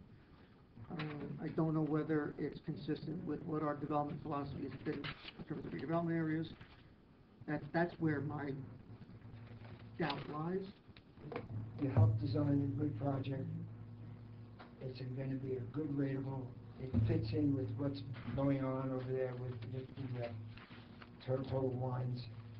It's a really major league improvement. This has no downsides. I would ask for somebody to make a resolution, and I would like it to come from you, Mr. Mayor. Well, I don't think that's fair, because DeVito. I'm just, only because you had so much input into it. Oh, I would have more, if I had. So a motion has to be made, someone has to. Folks, we have to make a motion. We can vote to yes or no on the plus or minus, but I need a motion. Let's board vote.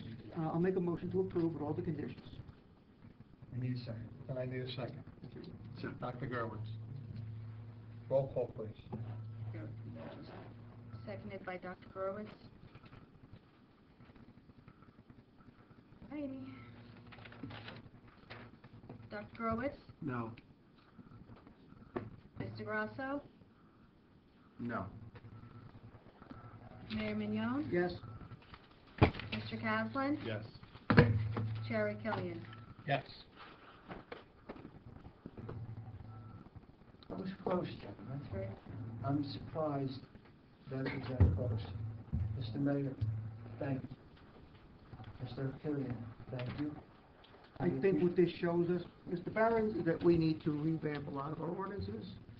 I think this exposed a lot of weaknesses and flaws that need to be addressed. You had a good project. Even by 3-2, you had a good project. And I'm hoping that's going to make you all proud. I thank you for the time you put in. Your experts, or I should say your consultants, worked with us, and as did your executive committee. It's a good project, and it was a good approval. I thank you for the approval. Good luck. Mayor, when would I expect to see this diatribe? Well, we have 45 days. I'll try to get to it before then, but... Would you please send it to me before it's... Well, let me ask you a question. I know I sent you a letter previously. Is it possible to get us the transcript from the first hearing? Don't ask me for that. I've already had a major fist fight with him, and he doubled the charge on me, and I refused to... Oh, only because if you were able to get me that transcript, it would expedite the preparation of the resolution. You don't have to answer me now. If you want to think about it, talk to your client, get back to me. Thank you so very, very much. All right, Mr. Vito, thank you. Thank you all. Thank you. Okay, just to the board, you know, we have one more application. I'd like a little latitude with the curfew because we've got 2 snowouts. Everybody in agreement with that? Folks? It's the final application of the evening. This is NCG Realty, 620 Kinnicamack Road, Block 617, Lot 17. Carried from additional meeting 321. Thank you, Chair. Good evening, how are you? Good evening. For the record, Christopher Martin, Morrison Mahoney, on behalf of NCG Realty. Chairman, thank you for considering us this evening. I know it's starting to get a little late. However, although my client has waited approximately a year back and forth for numerous different reasons, some applicant related, some just weather related and others, I believe we can focus on the issue here rather narrowly. I'm prepared to call 2 witnesses, an architect and a planner. I have the owner with me as well in case there are any questions in that regard. Just very briefly, council, we have supplied notice, and I believe notice is sufficient through correspondence March 19th. And copy to your office. So that is correct. Cheryl, Eric Kelly, and members of the board have had an opportunity to review the notice that was published and served by the applicant's counsel. as you find it has met the minimum requirements of the municipal land use law, and this board has jurisdiction over this application. And that includes the 200 feet from the neighboring property as well, correct? So, Counsel, it's my understanding, based on my discussion with Ms. Corson from your office, that the property owners within 200 feet of the other lots that are involved were noticed as well? Yes, and I thank you for going over that with Ms. Corson as well. Numerous Corstons out and about in the community, just on the record, I'm fine with it. Mr. DeVito wouldn't have any problem, but I've tried cases with Mr. DeVito, so I can communicate with the board, has gone through a number of different ones. It's all good. Relief sought. The subject property is located in the C1 Commercial Neighborhood Business Zone. The applicant, MCG Realty, is seeking approval for construction of a second floor addition for office space use. A year ago, the initial plan was for a residential use. Now a completely new application has been filed, and it is for office use, so there's no use variance issue, as this land use board, I believe, will not be sitting as a planning board in that regard. The only variance sought is from Borough Ordinance Section 350-25, off-street parking.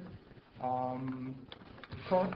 I just chime in, I think as an existing condition, there's no loading space, if I'm not mistaken, I don't think you're proposing one, so just. That's correct, Mr. Burns, yes. I Thank you. didn't cut you off. No, I appreciate working with your office as well on this application. I'm sorry, Counselor? Counselor, I'm sorry, just point of procedure. Gentlemen, can you please raise your right hand? Mr. Costa, Mr. Behrens, do you swear or affirm the testimony you're about to give or you may give will be the truth, the whole truth, and nothing but the truth? Thank you. And for the record, I so stipulate to the borough planner and borough engineer, disqualifications, obviously. The issue before the board primarily is going to be the fact that this particular application, under the current ordinance, has a requirement for 85 parking spaces. 40 spaces are being provided. There is an additional 3 spaces that will be provided as a condition if the board is so inclined to approve, hopefully, this application through a easement that was discussed earlier through one of the neighboring property owners. The applicant has obtained consent from one of the neighboring property owners. That was marked as A1 for the record and submitted to council earlier.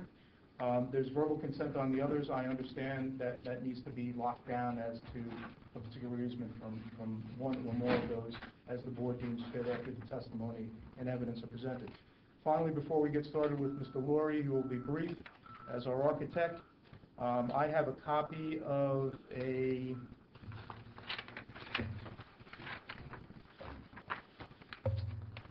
site plan approval dated and decided by this board on May 20th, 2010. I'm going to just mark it as A2 and submit it up as part of our documents to the board. Thank you. And this is a site plan approval on the same property for the restaurant located at that location. Everybody knows what that is. At that point, there was a requirement for 84 parking spaces. 31 were proposed, and the subject property, it was addressed as a variance of 53 parking spaces at that time. So the plan tonight is to have 3 office units built at the location on the site, and the first witness will be Scott Laurie, architect. Word.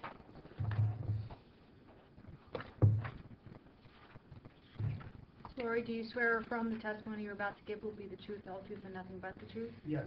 Please spell your last name. Laurie, L-U-R-I-E, first name is Scott.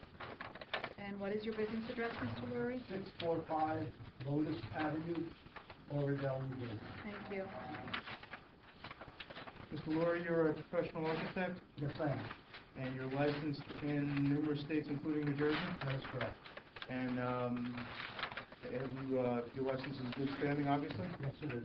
And you've testified before numerous planning boards in the state of New Jersey, including Yes, I Bergen have. County, Yes, I have. and including this planning board? Yes, I have. And you've been qualified as an architect in that regard? Yes, I have. And years of experience? Licensed in 1976. And continuously licensed from that point? Yes, sir.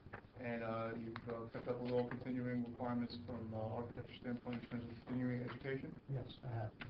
And have you been qualified for further board and or court expert analysis of matters? Yes, I have.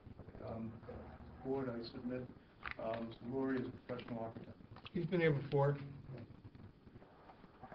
And licensed. Thank you very much. Mr. Laurie, have you had an opportunity to address the subject property in terms of potential construction on the second floor addition of office space? Yes, I have. Okay, and have you prepared plans that were submitted as part of this application? Yes, I did. Are they behind you? Yes, they are. Let's mark that whole the whole plat as A3, if you would.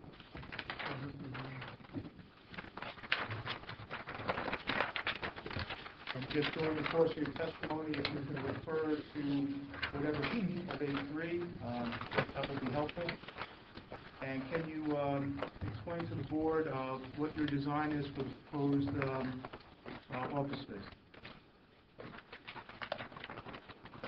I'll go to CA1, which is the second floor plan, and as I just mentioned, these spaces, what the gentleman said, one open office space, depending on what tenants come in and want and what size spaces. So for the purpose of this presentation, it's a single 3,019 square foot open office area. That can be subdivided according to most tenants are determined.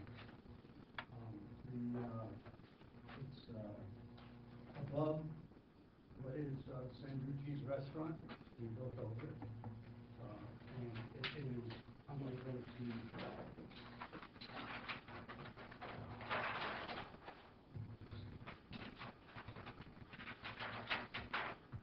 the drawing mark PL1, basically the elevation of the building. The design is basically take out same finishes, same colors, basically the same look, same color. There was design in planning support for the CRE. One was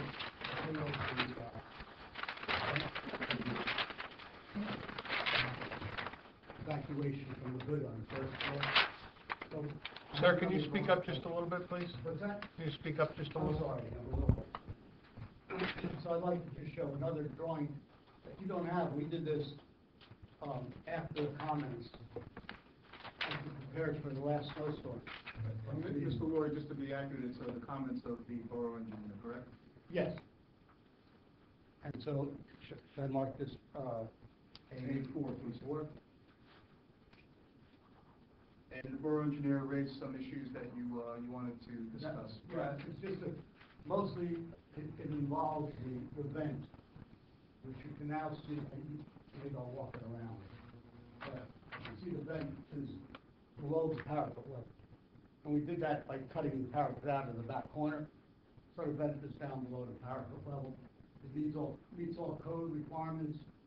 So the only thing we had to do was eliminate one window in the office space because we got too close to it for when you evacuate air like that. Mr. Laurie, I'm sorry, before you move on, with respect to A4, what is the revision date? It's now dated 3/7/2018. To revise through 3/7/2018? Yes. Thank you. And again, just for the record, Mr. Laurie, that's specifically to address the question posed by the engineer in terms of the vent. Ventilation, that's all, for the hood and the acoustic shop. Excuse me, Mr. Laurie, can you at least just walk the board around so you Sure, can see it? absolutely. So, see how we just cut the parapet out there, and we're able to find it. Okay? So it's just this back corner. We just cut the parapet out, that back corner. From this, right? Yeah, and we could drop that vent all the way down. It's a little detail, just right here. We cut that part out. Mm-hmm.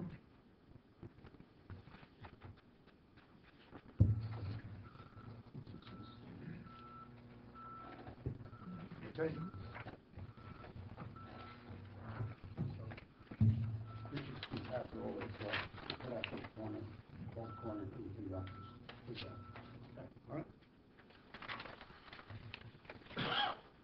Now, is there, I know you testified a little bit earlier about the same exterior materials from ground floor restaurant up through the office space. That would be consistent and uniform and will appear to be consistent as one continuous. One face, the only difference, the only Facade, if you will. Yeah, the facade is on the same plane. The trim is what's gonna just add a little detail to it. That's there now. We're basically leaving all the trim that's on San Luci's and just going up from there. Do you believe that's consistent with not only the restaurant on the site, but also through the neighborhood in terms of what is necessary for? Yes, aesthetically, it's gonna be the best looking together. Now, in regard to rooftop, is there going to be equipment exposed or? No, so we have a minimum, I'd say minimum, we have a 4-foot parapet on the whole, around the whole building, except that small area we cut out for the vent, which is in the back corner, you can't see it from anywhere. So there'll be no units visible anywhere. Now, it has nothing to do with this application, but previously there was an application submitted to the board that some of the members might have viewed during one of the hearings we had, and it dealt with the residential in terms of a height issue with a variance. Is there any such thing on this commercial addition? No, there's no height variance. I think on the last application, we were asked to the table to address the corner points, which we did, and we average out at 33 feet. And I believe the engineer hasn't raised any concern about that in his review, according to you, okay? Signs, is there any additional signage based upon this project? There'll be no additional signage, everything stays as is. What about lighting, any changes? There's no changes to lighting on this thing. Trash and recycling, So is that there present are- on the property? There are two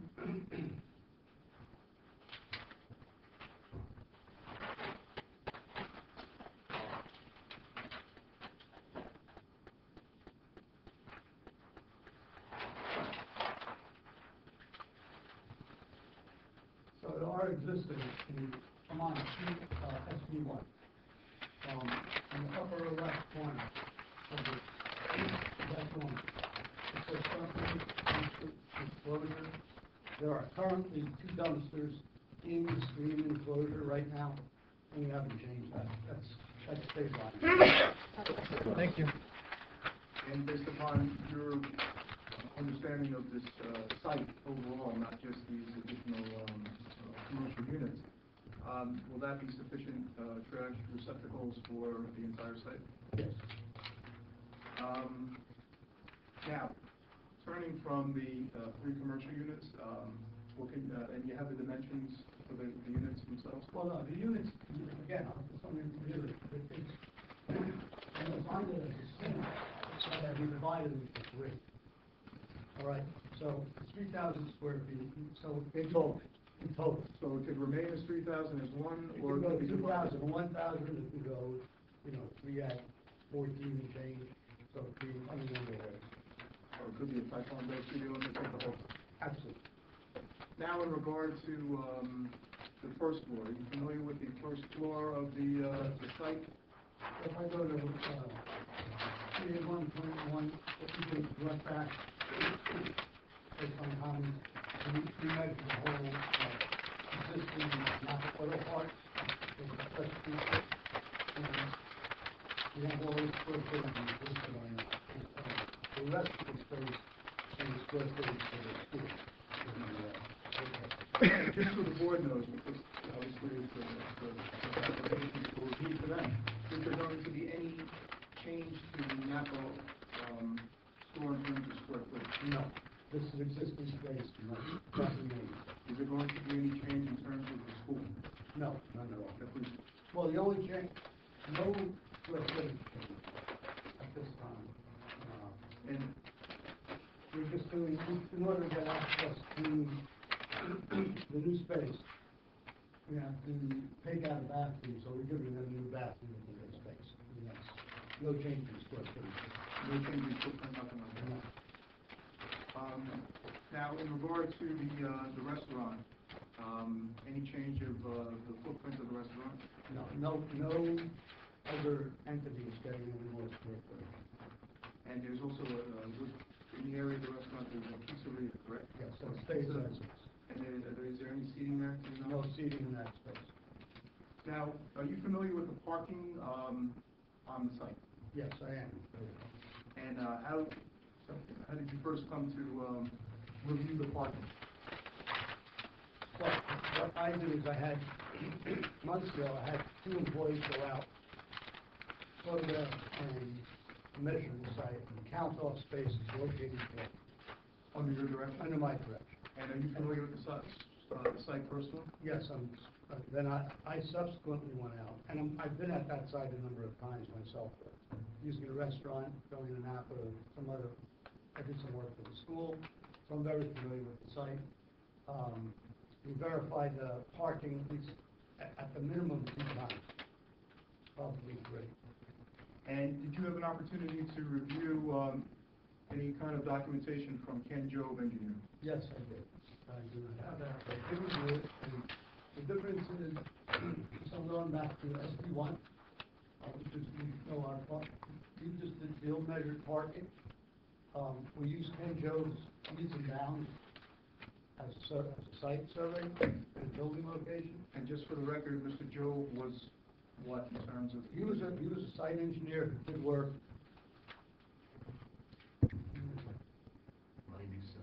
1997. So, on that site.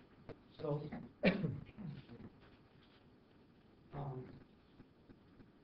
so his drawing depicted a different parking than what is actually there. And what's in there that I remember for, I have to go back and choose one thing. When did I do this? Initially? Come on. Wait. What's, that is, at this point, I don't believe the relevance is, what do we have today? You actually did an analysis up for the present, and you made some findings as to the spot. Yes. And what did you do? Okay, so basically, we checked the whole layout and everywhere. And we have existing, we had 40 spaces that went all the way to the corner. Before this triangle was in this, by the board asking for an easement across there. They were still using those spaces, so there were 40, count of 40 on site. And then we were trying to negotiate these 3 here, which are in convention. Now, the ones where you're pointing to on what sheet is that? On SP1. Okay. On SP1, there's an additional 3 that are not presently related to the site that Mr. Gorski, the owner of the MCG owner, is trying to get an easement for, correct? That is correct. I appreciate it. Thank you. I'm just gonna offer one suggestion. Sure. You're getting credit for one space here.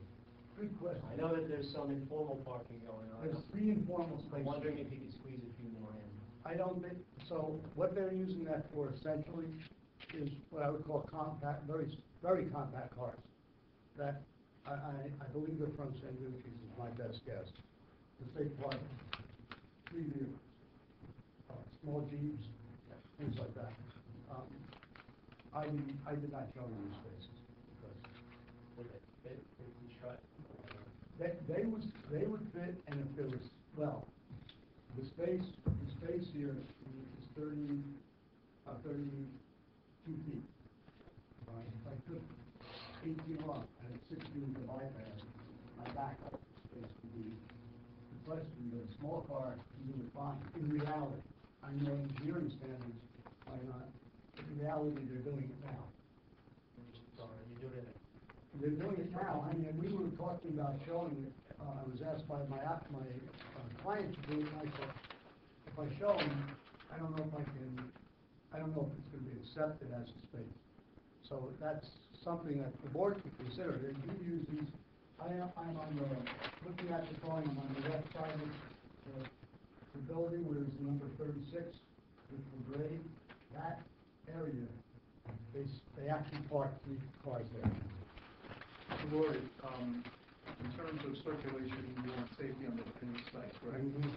And the way you have your count and your analysis, except that it was to be striped floor, and many times in garages you see small cars only or compact vehicles. But as it is now, you believe the circulation is safe in terms of the use of the property? Is Yes. that Fair? It's fairly standard.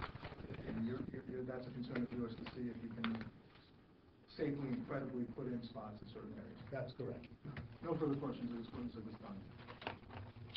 Okay, go to our professionals first, Mr. Costa. Mr. Chairman, I mean, basically, you heard, they went from going from apartments up top to obviously office. We went out, we photographed the site, came up with a report as far as certain features on the site that have to get fixed. Drainage, retaining walls, in the front, all the concrete aprons are broken up. The street trees are missing, 2 of those are missing. The brick pavers in the front have displaced. So depending on how this board feels about the application, we certainly have to look into those. Sanitary sewer needs to be TV sized to make sure they can handle the additional flow that this would generate. I think that's pretty much it. It's detailed in our report to the board. The only thing I read, again, the power of our computers, it looks like in the first paragraph, we said it's still apartments, which obviously it is not, it's 3,000 square foot of office. So I'm gonna have to revise that. Not really moving forward, if this is approved.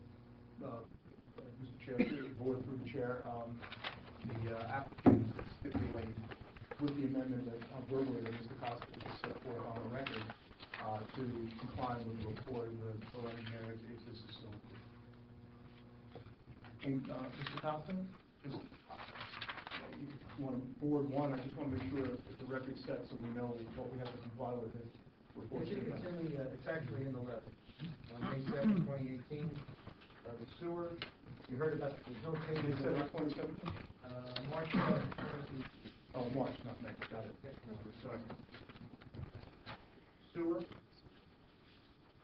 lighting, you heard testimony that there is no change to any of the lighting out there, but we don't have any details as far as what the lighting is out there. Water service, we're not sure if they're going to have to increase the size of the water service or not. Traffic, I think you probably touched on it. Basically, it's going to remain the same.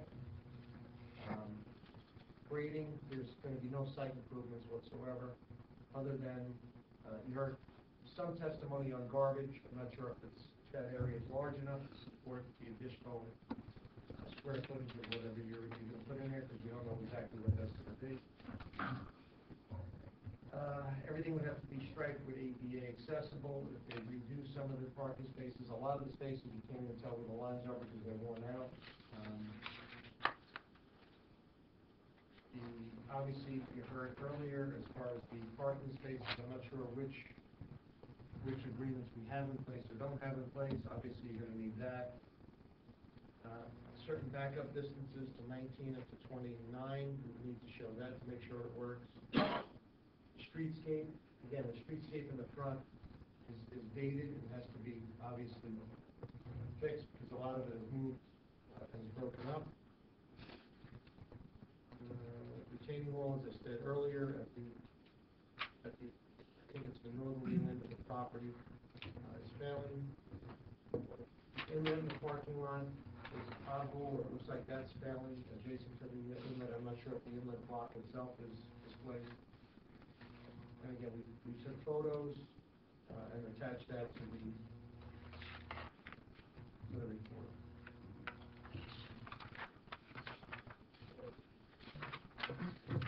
Satisfactory. Just two quick ones.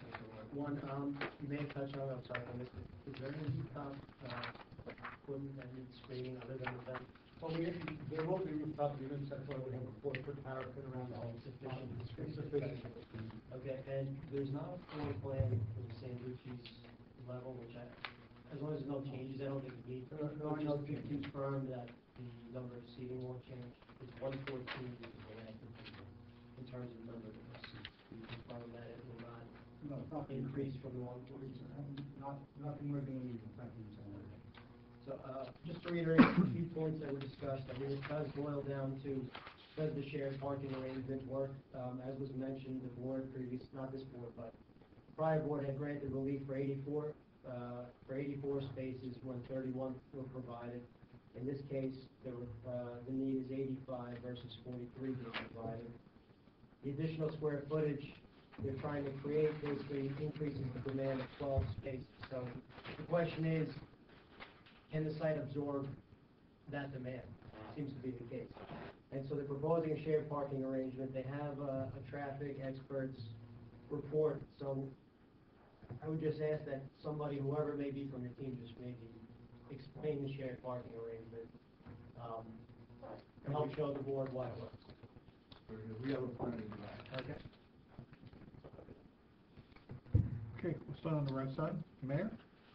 One question, Mr. Costa. General observation, the facades on the south, east, and the north side, towards the back, what's the condition of those facades?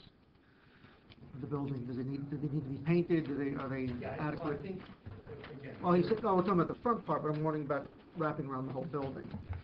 I just remember offhand what the condition of the rest of the building is, and whether that needs to be freshened up a little bit. Mayor, my client would agree to be consistent with any kind of materials and finishing of the facade on the entire building. And the next question, Mr. Laurie, we talked about the office space being dividable. Yes. But we're not changing the signage. So what happens if you get 4 tenants in there? Where do we put the signs? We would have to have a sign in the lobby, a menu in the lobby. That people would have to know, have the address in advance, and then there would be a... Because the sign that there's now is not very attractive. Do you have an address sign there? An address number? Yes. You do. Mr. Counselor? Do you have any prospective concepts as far as tenant use at this point in I don't time? think at this time there's any tenant exploration at all. Right now, would be general office when it's here. Yeah, I believe medical will be exempt.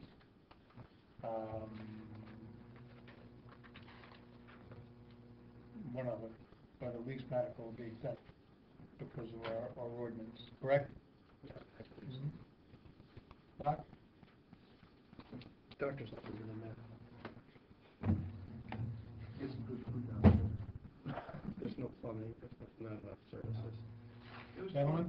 I would just be interested to hear the parking, how you plan on, Just speak up, please, how George. you intend on absorbing all that additional parking. I mean, I know it's tight currently, so I'll be interested to hear that plan. You'd be surprised to see the uses in different times, and that's going to be explored through the plan. Okay, and then also just this vent over here, just for the hood, kitchen hood, why does it exceed the? That was the piece I walked around. That was something that the planner and engineer, correct? But the hood, the vent height. Height-wise. So it's being reduced on that second drawing I showed you, it was reduced down below the roof. You remove the piece of the parapet, and you also reduce the height. Yeah, the vent was all in that. Would you like to see it? Yeah, that's good. And is that the only existing vent? Because Yeah, it's the only, the other pieces are along the building on the north side. There's some other ductwork running. the restaurant hoods vent where? The restaurant hoods vent further back building. It doesn't affect this at all. Okay. This vent is strictly for the pizza. Okay. And So- the restaurant hoods are on the back. The restaurant hoods are actually in this area here. Okay. All right, they run up. So, so this, if you leave that open, you see this piece here, see how we dropped it down? It's way down. Okay? I think you're good. Mr. Starr? Mr. Gibbons? I'm good. I'm good. Councilman? No, I have no comment. Just a question. I think they asked, I'm not sure who asked, what happens to sand dunes during? Did you look at that? I call it a shed next to it. You mean the pizza, the pizza place is actually has steel framing. I got existing drawings. I didn't know it was some kind of, it was not conventional steel framing, but there's steel columns in the corners and there's steel in that building. So, and we're building over the top of it anyway. We're not coming. So it's gonna remain just. Yes. Mr. Laurie, can you explain to the board currently how the sprinkler system is set up in that building? Considering you have 2 commercial kitchens, children downstairs, a Well, parts store. the kitchens, generally, the code, depending on the size of the operation and the district, the occupancy loads and so on, there doesn't have to be a sprinkler. So it has to be fire separations between uses. And you could isolate it. I don't know whether it's a 2 or 3 hour separation, but it would have been, had to have been approved by the building department when Sanducci's applied. So, to separate it from the school. So that's pre-existing, whatever that is.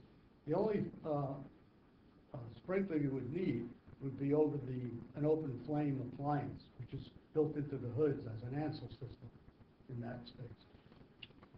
The school doesn't have a sprinkler system in it? No, sir. It's not a sprinkler building.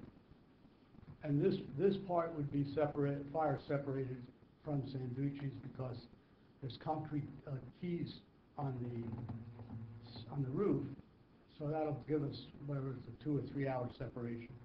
Again, so when you ever get a separation like that, you can almost isolate the spaces as their own building. I'm simplifying it. And that reduces it in area. And by reducing it in area, you don't necessarily need sprinklers. At the very least, whatever's required by the state code. Yes, whatever we have to do, we will do based on state code, which is what everyone's governed by. So we'll meet every part of the New Jersey code. Okay. Just one last question. Again, can you repeat the entire square footage we're talking about for this new commercial space? It's 3,019 square feet. Total, if it was one open space? Yes. 3,019. And I believe that's gross space to the outside of the walls. If the original plan went through as apartments as opposed to office space, would that space then need to be sprinkled? Might have, yes. I don't recall, you know what, and I say this respectfully, we do so much work, so many, I don't retain the codes that well, but I would think that might have been sprinkled.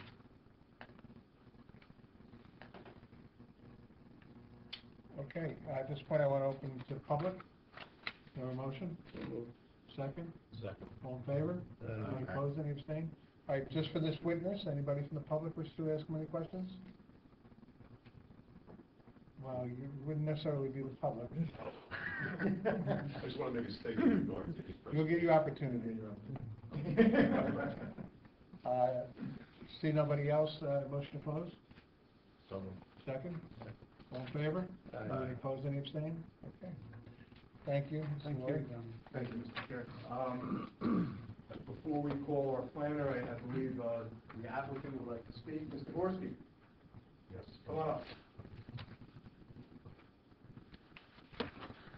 Good evening, Mr. Gorsuch. Good evening. You swear or affirm the testimony you're about to give will be the truth, the whole truth, and nothing but the truth? I do. Please state your name for the record. Gary Gorski. Mr. Gorski, you are the owner of the site, correct? Yes. And you have a auto parts store in part of the site? Yes. And how many employees do you have? I have 3 and myself. And is the nature of the business significant retail? No, mostly wholesale. Okay, so you're getting a lot of foot traffic? Not really. Not anymore. It was more in the past. And can you explain to the board why? Nature of the business, Amazon, a lot of people, it's hurt the business somewhat because of that. So a lot of people either outsource for cheaper or, the cars are built better. A lot of people can't work on their own cars anymore, so it's kind of changed the dynamics of my business. And often are you on the road going to different... Yes. But clientele to deliver parts? Yes. So a lot of us, again, it's not a business that's walking off the street. No. Now, in terms of Apple Tree Preschool, what is that? That is a preschool. They're certified to do 6 months to 2.5 years on the ground floor. This is direct egress. And the other 2 floors are till 5 years old, so 2.5 to 5. Now, before we get into them a little bit, your hours of operation at your business? We're 8 to 5, Monday through Friday. And it's generally the parking involving your employees and you? Yes. As opposed to customers? Yes.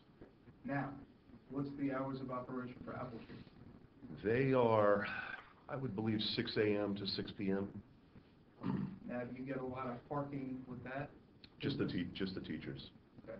Approximately how many are there? She's got, including herself, 14 full-time.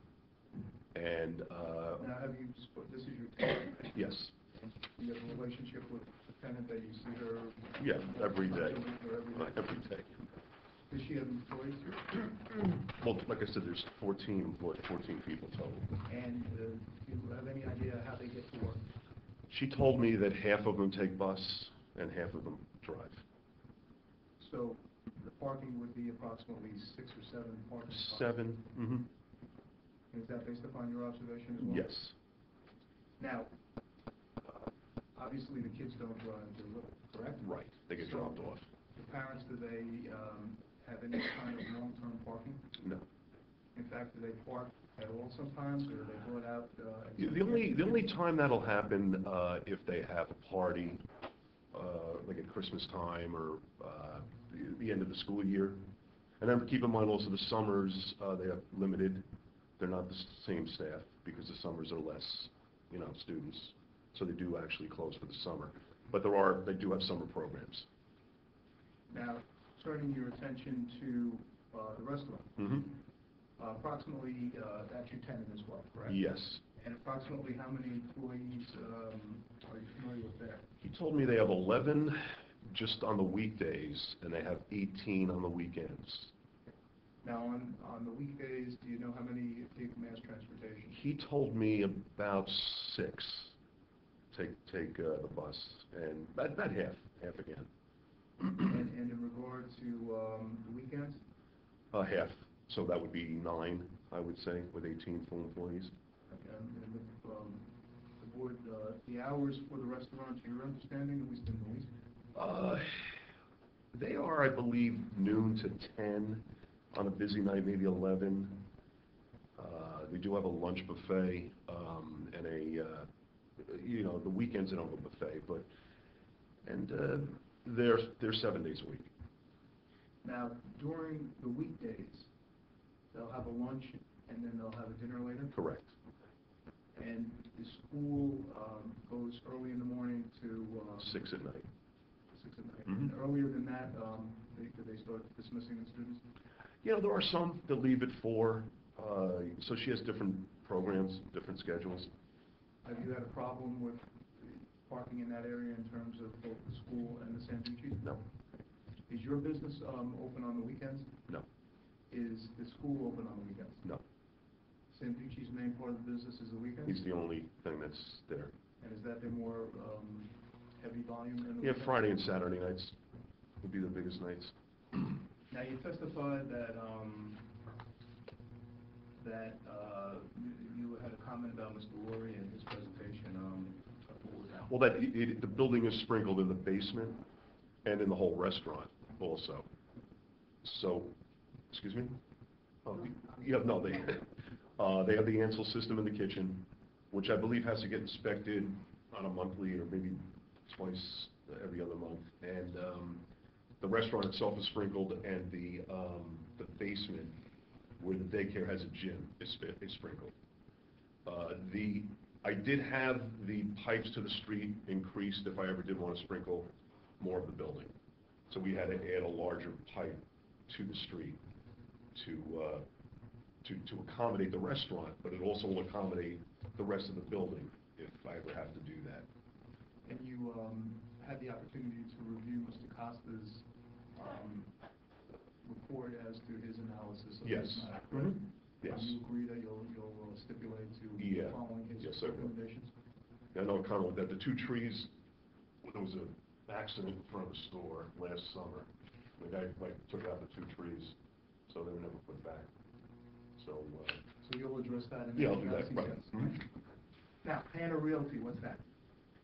That is the landlord that owns the restaurant, Babylon's, which is now a Monsoon restaurant. Okay, and that's not on your site?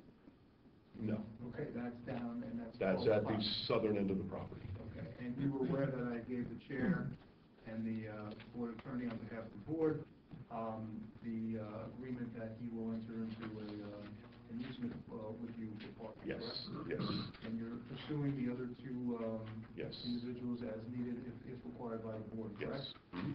And one of them hopefully will be able to give 3 additional spots Yes. for this 3,000 square foot Yes. expansion. Mhm. And the property in between, lot 15, that's Sam who owned Babylon. He purchased that building. And I've known Sam for 20 years. Sam and I have a good relationship. We've always shared parking when he was in Babylon. And we never had anything written. It was always shared. Matter of fact, when you granted my first variance, Or when the board at that time. right, and when they did, it was pretty much just a mutual agreement. We always shared the parking, never had an issue in 20 years. And now that he's where he is now, it's pretty much the same. You know, there's a mutual agreement. People park there. You know, Sanducci's allows Sanducci's to park there. And, but nothing ever written with him. So you're going to pursue that? I'll pursue him also, right? No further questions? Anybody? Professionals, do you have any questions for the landowner? Just a general comment, it's nice to hear that you're working with your neighbors and trying to figure that whole situation out. Yeah. I guess in talking with them, if you could find a way to maximize the parking and even add spaces collectively, because it is sort of a free-flowing, no existing condition granted, but Right. you guys could work it out. Just to make It's difficult. I mean, like I said, I've been there a long time. We've always had a good relationship. You know, so it's, nothing ever formal. You know, there's never been an issue, never been summonses, never been accidents or anything like that, so. Okay. Maybe I'll explore it here. Yes, Mr. Mayor. A recurrent issue that does happen over there, because I've been called a number of times. Okay. Is regarding the handicap parking, particularly with the building next door. I'm wondering whether it might be practical to move one of the handicap spaces from the back to the front. Because what's been happening apparently, because there's no handicap space on the Kindercomack side, they're parking on the next property, taking up spaces from those businesses. So that, you know, we can't make you add any more, but you maybe if you relocate one, at least it would go. We have 2 in the back right now, none in the front. See, we could do whatever you suggest, I'm but... saying because there's been an issue with Has that. there? Yes, Well, see, I know he generally keeps the front as takeout, you know. I know, but the that's problem is, his- the police have been there, they've been, Okay. they put up no tow, you know, they got a towing contractor, and I don't want this to get more Well, adversarial. that's been resolved. Than it has to be, I know, so. That- Handicap up front and put one in the regular spot, is that? That's fine. I think that's needed, sure. And, you know, we can I was revisit it, thinking if it works, Right. good. If Yes, it I looks like wasn't it doesn't aware of work, that. then you Yeah. can always, you know, Mhm. maybe talk to Mr. Costa about relocating. Just a concern though, if you try to put a handicap spot in the front, you'll lose 2 spots. Just a hash. Or doctor, is that because it's a van handicap spot? That's a good question, but... Well, the van would be the van. No, but, you know, that the thatch... Yeah, you don't need an 8 and 8, you can use an 8 and a 5 for the one on top. You don't have, they both don't have to be vanity. No, one has to be van. Only one, okay. Mr. Councilman? Mr. Salinas? The agreements, you currently have on the town of Realty, LLC? Yes. Yes. And is that agreement in perpetuity? Yes. And how about the next one? No, not at this point, no. Will you be discussing that with them? Oh, absolutely. Mhm. Right. And you mentioned about you increased the size of the sprinklers in the street. What I did, Initially, the contractor put a 2-inch line in, so when the restaurant came in, it wasn't large enough. So I had to dig up the whole, pathway out to the street, pay for the police to stand there, and, we had to open up the road, and we put a 4-inch line in. So now that will accommodate, from what I was told, the whole building, if I ever need to sprinkle the whole building. So being that you have that, would you consider sprinkling the... If it's required, absolutely. If it's required, I would. Mhm. Yes. Okay. Mr. Martin, can you, just for purposes of the record, take the board through the additional lots that may be implicated by virtue of a parking agreement between the applicant and those property owners? It would be my pleasure if I could do it through the planner. Okay. Just as I'm call. All right, but just so that we're clear at this point, the only signed, I would say, agreement between your client is with MCG, your client is with Hannah Realty? That's exactly right. At this juncture, that's correct. Okay, and that Hannah Realty is the owner of Lot 14, Block 617, correct? That's the far lot, correct? Yes. That would be the furthest south. Okay, and Ms. Bogart will take the boards through the agreements with regard to the owners of lots 15 and 16? Through the issue of the agreements, but the parking overall, yes. Okay, just want to make sure we're going to hear it at some point. If you were to volunteer to continue with the sprinkling upstairs, I'd probably feel a lot more comfortable about this application. It's just 2 commercial kitchens, kids downstairs, an auto parts store, and now people upstairs. I know. Believe me, we've had... Mr. Carroll can attest to, I was a fireman for 33 years. So those things really bother me, especially when you have a multi-mixed-use building like you have here. So if you were to volunteer, I would say that my vote anyway, would probably be impacted. Okay. So you're agreeing to volunteer to do that? Yes, just the 3,000 square feet. It's probably not many sprinklers when you think about it. Mm-hmm, it's not, and he's already set up for it. Yeah, that's fine. Sounds good to me. Thank you. All right.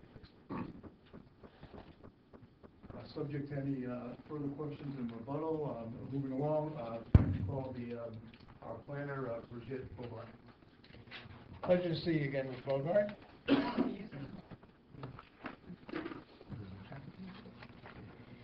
Ms. Bogart, swear or affirm the testimony you're about to give will be the truth, the whole truth, and nothing but the truth? I do. Please state your name for the record. Brigitte Bogart, And Ms. Bogart, what is your business address? 47 South Franklin Turnpike in Ramsey, New Jersey. Thank you. And Ms. Bogart, you are a graduate of NC State, Yes. and you went to... I'm sorry, Counselor. Board members, Chair Killian, I'm familiar with the education, experience, and qualifications of Ms. Bogart. It's my recommendation. She be recognized as a licensed professional planner of the state of New Jersey. She worked for us in the past. And Ms. Bogart, your license remains in good standing? Thank you. Thank you. I was going to ask the one question that, did you go to the school that my daughter just got into? You can design for planning that when she graduates undergrad in a month. Thank you. All right. Is that NC State? No, that was for undergrad at UPenn. And My daughter son was went to my NC intern. State. Yeah, Okay, let's move along. My daughter knows it. Ms. Bogart, have you had an opportunity to review the property? Yes. Okay, and it's in the C1 commercial neighborhood business zone? Yes. Okay, in terms of your review, did you also have an opportunity to review a traffic study performed on behalf of the applicant? Yes. Okay, and do you have a copy of that with you? Yes.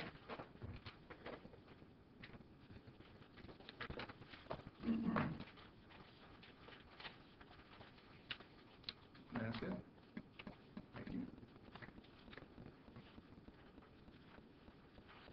I leave this because I'm usually in your chair. We're up to A5. Let me go back. I'm sorry. I was just looking for it's Judd's report, right? Correct. Sorry. Dated February 5th, 2018. We are up to A5. And I'd like to mark that report as an A5. And when you're done, if you have to refer to it during refresh your recollection, after we're done with submitted. So as, any other items did you review in terms of your analysis of this site? Yeah, I believe the focus for my testimony tonight is going to be threefold. One, the history, the prior resolutions, my site inspection reports and photographs, and then just addressing the parking variance that's required late, and I know this board has heard a lot about this application over the last year or so. So, to start with the resolutions, if I may, no? You may.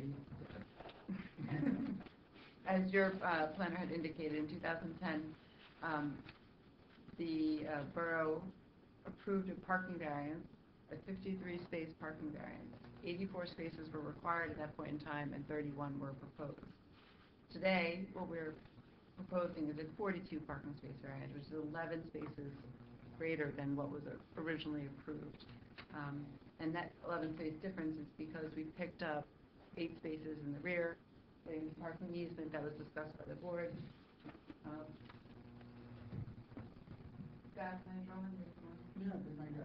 For the record, the plan is referring to H3. This easement was picked up by the property owner, which gave us 8 additional spaces, which helps the parking variance tonight. And then there's 3 additional spaces immediately to the south of the building, subject building.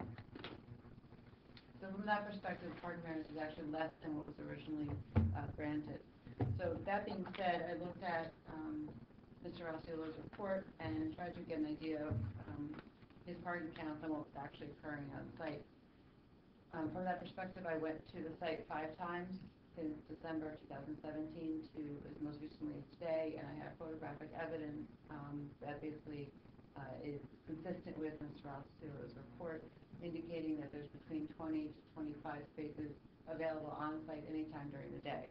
And the reason the parking counts were done during the day is because we're proposing office space that will have the highest impact during the day parking demand. Let's go over very quickly. Is the report, marked A5, something normally relied upon professional planners in regard to their review of parking-related matters? Yes. So if I may pass out to the board my image. Please do. And can we mark all in a stack A6 photos, and then each subpage, if you want to read it off as it comes to that, you can. That'll probably be easier. Photos A6. I apologize. The first inspection is dated on my inventory is December 2018, but it was 2017.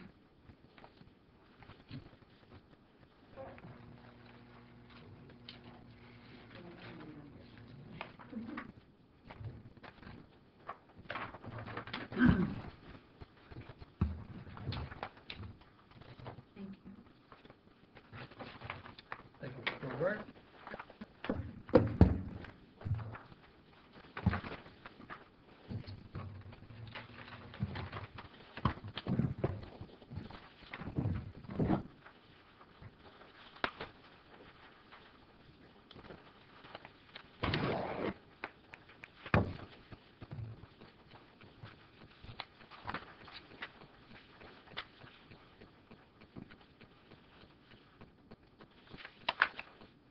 So what you'll see is, as I mentioned, the first page should have been 2017, but it was December. Then I went back in January, February was missing, and then March and April. In those 4 counts that you'll see the photographic analysis of, in December there was approximately 20 plus spaces available. In January, 22 spaces. In March, 23 spaces, and today there were about 19 spaces. And these counts were done, or the photographs were taken between noon and 3 o'clock in the afternoon. I also included in the first 2 pages is the aerial taken from Google Maps, which illustrates actually a similar parking situation which occurs every time I had been at the site, where there are approximately 20 spaces available on site. And then also the site plan, which shows you to the far bottom left of the page, the easement that was acquired to address those 8 additional spaces, and then those 3 spaces that are under consideration by the applicant.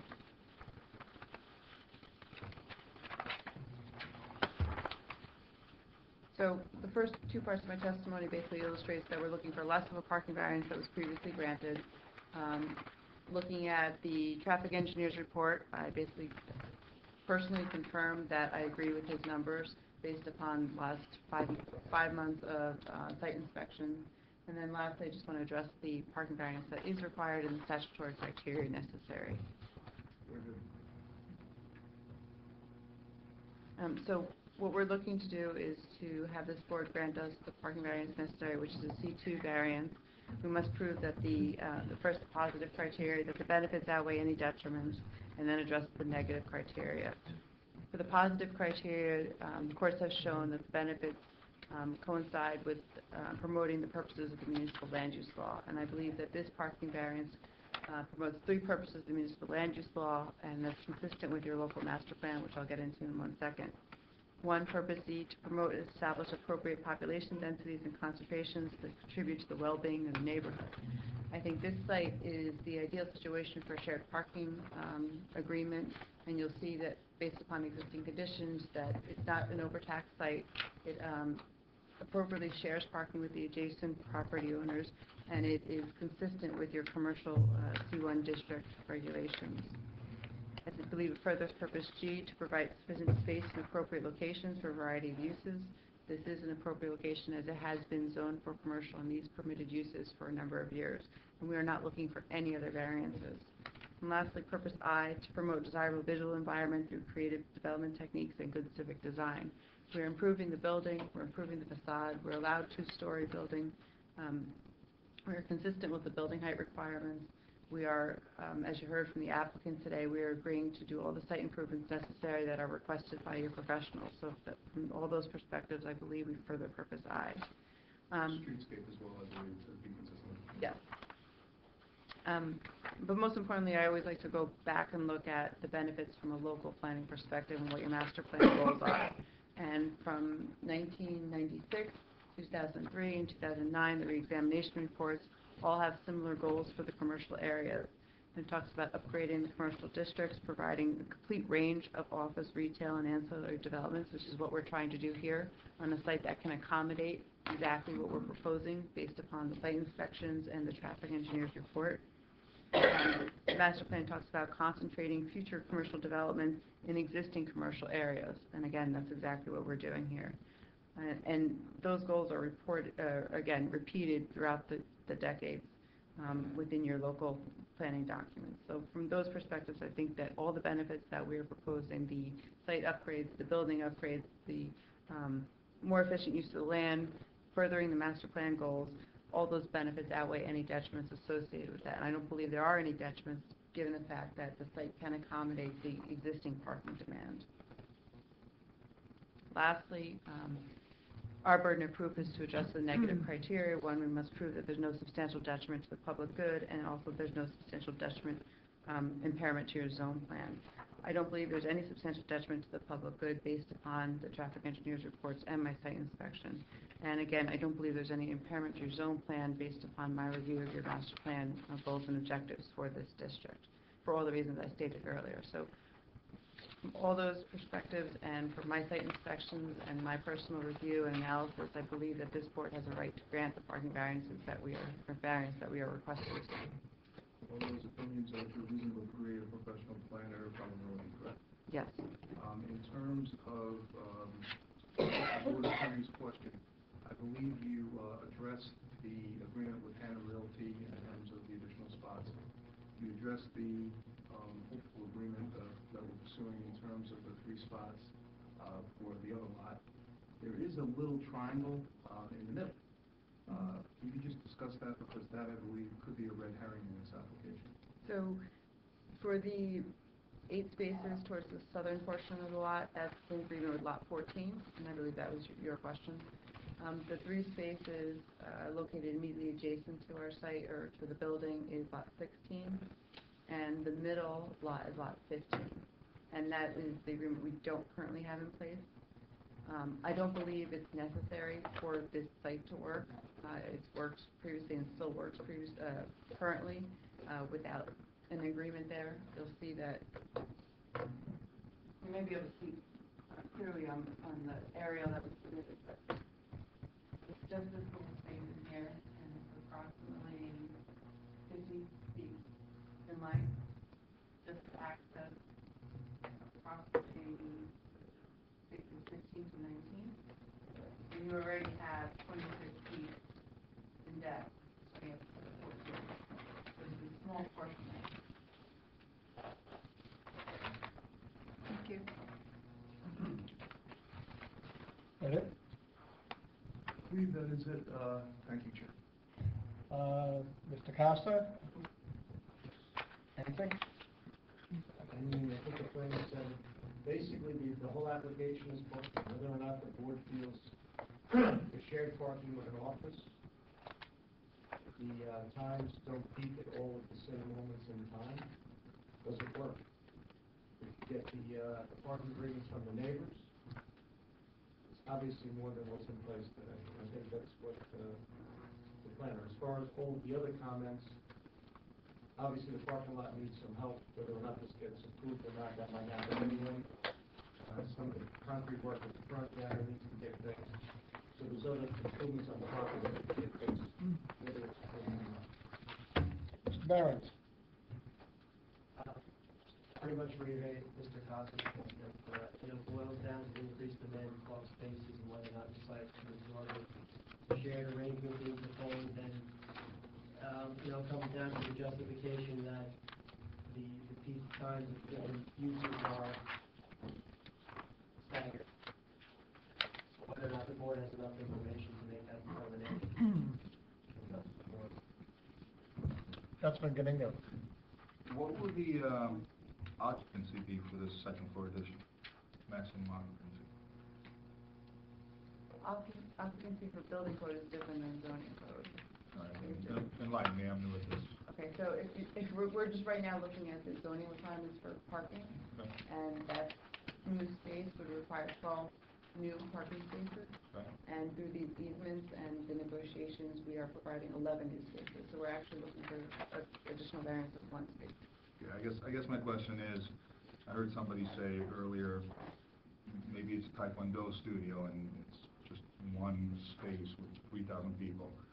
Taekwondo studio is going to need students and parking spots for those students. And generally, from what I can see, if it is a Taekwondo studio or something into that, you're going to have hours that are going to impinge upon the hours of the restaurant as well. So could there be a situation where you have, 30 students coming per class and need 30 additional spots, and we'll do that on a regular basis, weekly and weekends? I mean, is that something that could happen? And that's why I asked what the maximum occupancy is, because if it's, 40 people, then there may be classes of 40 people coming here, right? Or maybe I'm missing something? I thought, I used that as an example, and I can tell you, the planner can answer your question as well, but it's 3,019 square foot of gross space. Occupancy in that area is one thing, but in terms of what that equates to a parking spot, it comes out to 12. So that's really what the municipal land use law requires us to look at in this instance.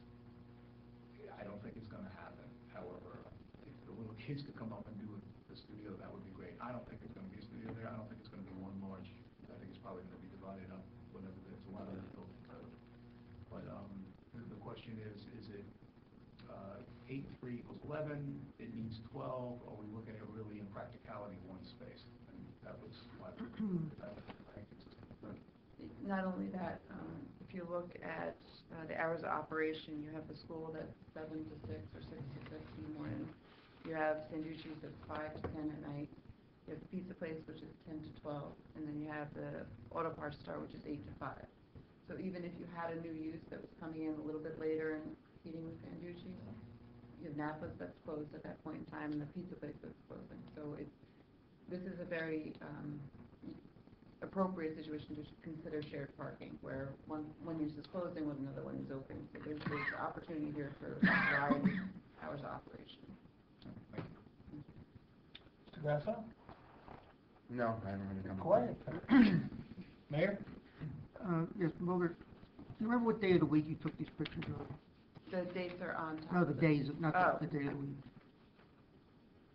I can look. So December 6th was Wednesday. Morning or afternoon, you know? They were between noon and 3. January 5th was a Friday. Same time? Yeah, between 12 and 3. And I went there specifically to look at lunchtime and the peak of the school. March 7th was a Wednesday. And then April 4th was today. 3 to 4 pictures show cars parked in the fire zone. And were those transient cars, or were they, you know, people who went to pick up their kids in the school? No, ran to the store, or looked did like somebody went to the restaurant? Did we- I think that they were employees of the restaurant because while I was on site, most of them left for the time. Because that's a concern, because to the Councilman's point, if we do get a use like that, that's gonna become a Congo line of cars, drop people off in and out. Fire zone. And, so that is a concern, but that's there now anyway. I mean, suppose Sanducci's wants to take that space. The upstairs Yeah. space? There's no prohibition, right? I think this board can prohibit it if they wanted to, which condition the parking variance. I'm not sure it's Because I don't know if we necessary. want to intensify the use, suppose. Well, wouldn't they aren't they coming in as office, not Yeah, but it's still restaurant? permitted use. Yeah, but restaurant has a different. We're not giving a use variance, we're just giving a, Right, but the parking under your code is based upon. we're giving such a big variance. Plus, they have to come in for a food license anyway, if they're gonna expand. No, not No? expand. The parking would be different, so we'd have to come back for a new variance. That's for sure. The parking, for restaurants, the parking space on number C. Okay. Mr. Councilman? I'm sorry, Mayor, you done? Yes. Thank you. The center picture on your January 5th inventory, can you identify the location of those 3 cars are? Those are the 3 spaces that were brought up by your planner. Right here, On the side of the on building? the side of the building. Okay. So there's 36 feet between the side of the building and the property line. That's all paved. And right now, more than one time when I've been there, there's 2 or 3 cars parked in that area. Can you articulate support for having that as parking when in fact the other side of the building is fire zone, and basically the same width? Well- I don't know how you're gonna get even a car there because you've got mechanical, it looks like mechanicals on that side of the building. Well, the fire zone was set forth in the site plan that was approved by this board. And that clearly was not a fire zone established area. It's not striped, it's not on the site plan. And those cars parked there, which said currently we're not taking credit for those spaces. If we were, we would have less of a parking variance than requested tonight. I think you are, maybe you are taking credit for one space, at least in your count here. No, not in the, we didn't count it. There's a number in that space Oh. there. 36. Yeah. It's between, what, There's, 37? yeah, so it's- you are, That's a gray one. That's not a car. well, there's a 36 in there, which I take to be a parking stall in your count. Oh, there is. I will remember that. Okay, we're taking credit for one space. It's only 30 feet from the wall. There probably could be room for 3 small cars or one I don't think any large car should be there. I don't think Circulation, that's why it's been asked. circulation, I think it's on a hill, that's another issue, and we do go into the drive aisle, they have to. You have significant sideline issues as you proceed up that hill on a normal basis. But there- I understand. Put 3 cars in there, you can't see anything. It's indented, and there's, like I said, 36 feet in width from that building line to the property line. It's not, You could do parallel. I think it's 36 feet. I think you're- it's not 36, it's 30. yeah. It's 30, and at the narrowest, it's 29. So that would Doesn't make, fit, they don't fit. And I don't think the board should even recognize those, because God forbid something comes of that, and we said it was okay, when they're not really okay spaces. I don't think we should even say they should be, parking Well, area. they're not included in the count, right? But that should not be a parking area. And the applicant's architect testified as to that he didn't want to include that area for just the reason. All right, so it's not included. But it's still gonna happen, that's what I'm telling you. So what do you It's a wanna do? problem. You wanna- It should be either Yellow straight it? no parking or something, because this board should not even imply we're giving. So then why would we require it to be striped out for no So that parking? If they wanna One violate it, spot, that's right? their own business. So that removes one spot. Yeah. I was saying, so In their it's count. 42 in their count, instead of 43. So we're back to the parking variance that we originally were granted. And now it's 10 and 2 instead of 11 and 1, but yes. Mayor, and then, we could strike that, we could mark it loading, we could do, that makes sense, again, it's consistent with our architect's testimony. I just don't want the board to look like we're condoning something that we know might be dangerous. I agree. And on the other issue, in terms of restaurant, the board is inclined to approve, we would agree to a prohibition of the restaurant, but for if they wanted to have administrative offices up there, of course, quite frankly, that would be great. Can you also clarify the other lots which you're seeking parking agreements with? Did you mention lot 15 as well? 15 is the one that, is the one in the middle that we don't have an agreement with. Okay. So who's the owner of lot 15? Is that Mondello Ventures? No, that's, Ms. Kurski, come up and you still on the road. that would be Sam who owned Babylon, and now, that's the,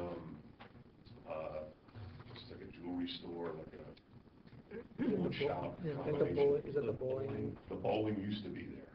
Right, that used to be the bowlers. And he bought that. Yeah, yeah.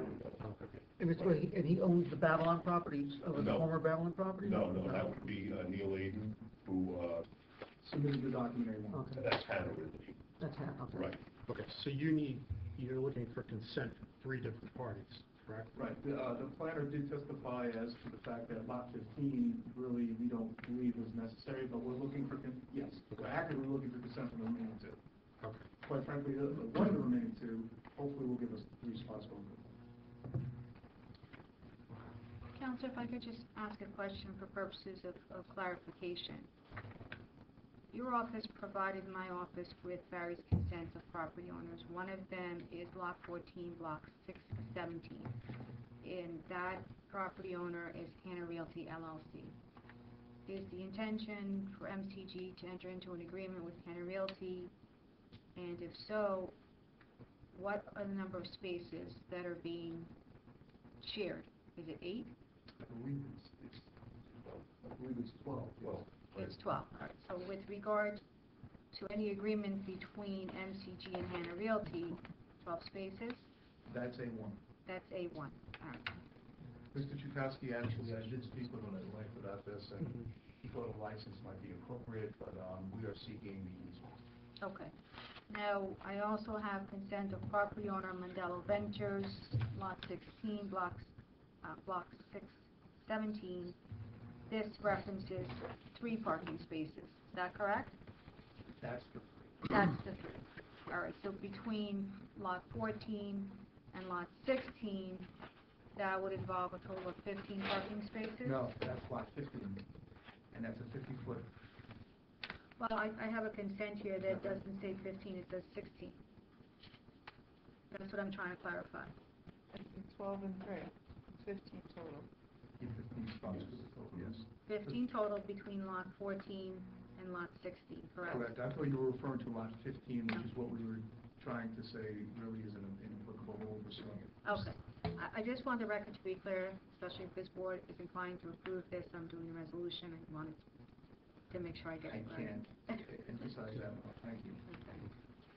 That's the reason for the question, because it was in the testimony you were seeking agreement from lot 15. This was not No. part of the documentation you submitted as far as the consent you were looking for. I think I was getting confused between the 12 and the 3 and lot 15 is, so that was just, sorry. And Ms. Bogart, you testified that you do not believe that it's necessary for the applicant to enter into an agreement with the owner of Lot 15 for the reasons you testified to earlier. That's correct. I think it's clear now. Doc, you good? Gentlemen? At this point, I'd like to open it to the public. The motion? Second? All in favor? Aye. Any opposed, any abstained? Okay. Open to the public, anybody? Okay, seeing nobody, motion to close.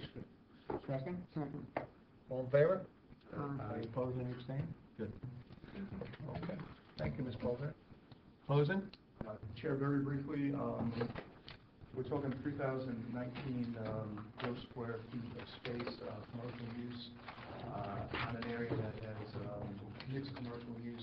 I believe it is consistent with the differing hours. Everybody doesn't get out of the building like my building at 5 o'clock when I watch them because I'm working. But they don't all rush out, they don't all come in at the same time. The restaurant is on the weekend, none of the other uses will be on the weekend. I believe with the improvements, it satisfies positive criteria. As the board knows, under the MLUL, Wilson versus Burke Township Zoning Board of Adjustment, it satisfies that. Negative criteria satisfied based upon the testimony. Sullivan, New Jersey versus Zoning Board of Adjustment in Windsor. Again, those are planning board issues as well, not just the zoning board. C2 variance, arguably, it's a hardship under C1 as well, but that wasn't what was submitted in evidence. In terms of the master plan, I think that's critical as to it's being consistent with that, the uses that are being proposed on the site with multiple uses of commercial, as long as they're not inconsistent and cause any kind of disadvantage. And quite frankly, I think Mr. Costa and the board is accurate as we need to really sprucing up, and I think this will help that occur. Shared parking is encouraged under the master plan in River Edge. I think that will be assisted in having that occur. And again, I think it's with the different conditions that the applicant has agreed to, I think it's one that should meet the standard for passing in terms of the variance. Thank you. Any more comments from the board? Do you want to read off the list? Yes, I'd be happy to. So, first condition, subject to compliance with the report of the board engineer, as may have been amended on the record this evening. The second is the backup distances are to be provided. Mr. Costa, I believe that was also in your report. That's correct. 3, this board has to decide whether it is going to require as a condition of approval that the applicant enter into easement agreements with the 2 lot owners. That would be 14 and 16. For the testimony with respect to lot 15, so I leave it to the board to make its own determination respecting whether or not an agreement should be entered into between MCG and the owner of lot 15. For a total, how many spaces? Well, the testimony is that with respect to, there are 3 lots in question, additional lots aside from the one which is the subject of this application, that were contained in the notice, and that would be lots 14, 15, and 16. Ms. Bogart has testified that she does not believe that it's necessary for the applicant to secure an agreement with the owner of lot 15. That would leave lots 14 and 16.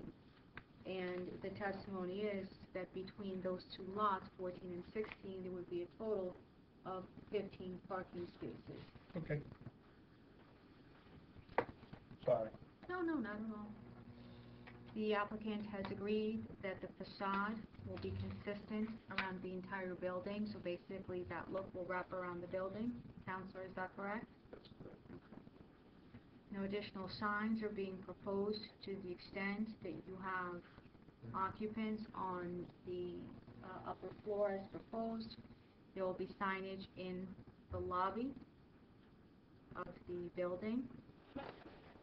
The applicant is required to comply with any and all applicable codes, and that would include fire, building, and construction. That is not exclusive. It's simply just a recitation of what codes the applicant will have to comply with. Obviously, the applicant will have to obtain any and all additional approvals that may be required by virtue of this application, and that would include but not be limited to approval from the County of Bergen. The applicant has agreed to relocate the handicap space from the rear to the front. The applicant has agreed to add a sprinkler system to the approximately 3,019 square feet that's being proposed. And I need a point of clarification. Counselor, you stated that only administrative offices will be allowed. What do you consider to be administrative offices? We're talking about lawyer. In terms of, I meant that as the same duties. Okay. Because remember, at the point, what if they want to put, it's a permitted use, what if they want to put rooftop dining or something like that? No, it would be administrative offices from that restaurant. I would not want to limit my client. If Okay. That makes sense. Okay. Otherwise, I don't want any limit that's a commercial use for office space. So only if it's Sanducci's, obviously they can't expand the restaurant to the upper floor. If they wanted to have some sort of administrative offices, that would be acceptable. Is that? Could we put a restriction that cannot be a restaurant use, because that's what it's parking already anyway, so. Yeah, I was going to say that God forbid it goes out of business tomorrow and another restaurant comes in there, no restaurant use. So why don't we just say no restaurant use at all Yes. on the upper floor? But for administrative? Yes. Okay.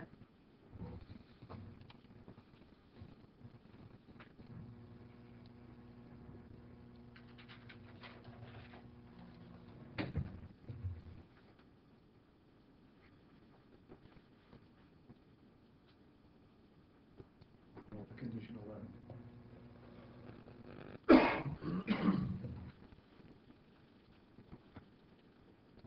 And the board had considered in the ILBJ application a condition that if there's a more intense use that's being proposed that triggers additional parking, that will trigger a return to the board. I think that's a given.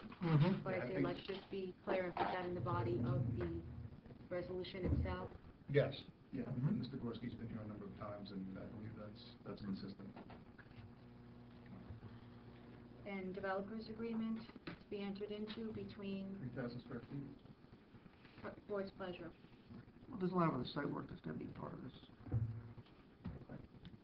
With Mr. Costa? At least an abbreviated. Yeah, I mean, may not need at least some kind of. We can work it out with Mr. Martin. I believe so. Mr. Martin, why don't we say developers agreement abbreviated, developers agreement, and we can work through it with you? Yes. Is that satisfactory? We were also going to eliminate space 36. Okay. And I'd like to see there's some more signage, or at least, Mr. Gorski enforced the no parking in the fire zone. On that lot On 36? the south side. And is that Because because? 36, we don't want parking on that side. On the north side, there should be no parking, and they shouldn't be parking in the fire zone either. It's just. Okay. Now, it's not a fire zone now, correct? It's just, Well, it's fire zone on your plan. The one is a fire zone. right, We're going to enforce that. Right. It's already there. mhm, Lot The other part- 36 on A3, let's Right. be very Mhm. accurate on what 36 means is A3, number 36, that store will be eliminated from Mhm. consideration. mhm. There's just not enough room there. Right. It's safe. So I understand, Mayor, Mr. Martin, the applicant will eliminate space number 36? On Exhibit A3, just to be, Just a, I don't know if the report has had. And there was some it'll be striped, discussion? yes, and it'll be striped or something to Okay, and indicate will no be parking. striped. Is there any other modification to the proposed plan other than I just mentioned? Well, just that we're going to include Mr. Costa's and Mr. Barron's report, and they'll be followed, requirements will be followed by the applicant. Yes, we've already agreed to Mr. Costa, and we agreed to Mr. Burns. Okay. Okay. Sounds like we're ready to accept a motion from members of the board, including, Oh, you guys want to make I'm the sorry, motion? I'm sorry, I don't mean to Oh, interrupt. I'm sorry. I don't believe that the board has decided the issue with respect to the agreements between MCG and lots 14 and 16. Board allow a license, or does the board want a written easement agreement between MCG and those two lot owners? And just, if I may rise on that one, well, 14 and 16, I believe the license would be appropriate. We're already sharing and working together with that, and consistent with the ordinance and master plan and the MLUL. As the 15, we're requesting that we don't need to go forward on that, so that's a separate issue, and for the reasons that Mr. Colbert testified to. In terms of the other option, it's a more expensive option, but hopefully we can work together with the landowners on the license. But is that a revocable license? Yes. So if Sam sold, or whoever sold that property and decided they didn't want you doing that, then they can tell you not to do it? That's a good point. My only request on that would be if they enter into a license on an indefinite basis, which is revocable, that's why it's a license, we would have to return to the board in 30 days to request for the parking, because quite frankly, that would make everything a lot easier in terms, not trying to make it easy because we're trying to get around something, but the shared parking is great. If I were the board, I'd be concerned about doing it right, but that allows it to be done right with also less of an impact on the neighbor. Let's play the devil's advocate just for a second. Let's say that, you can understand.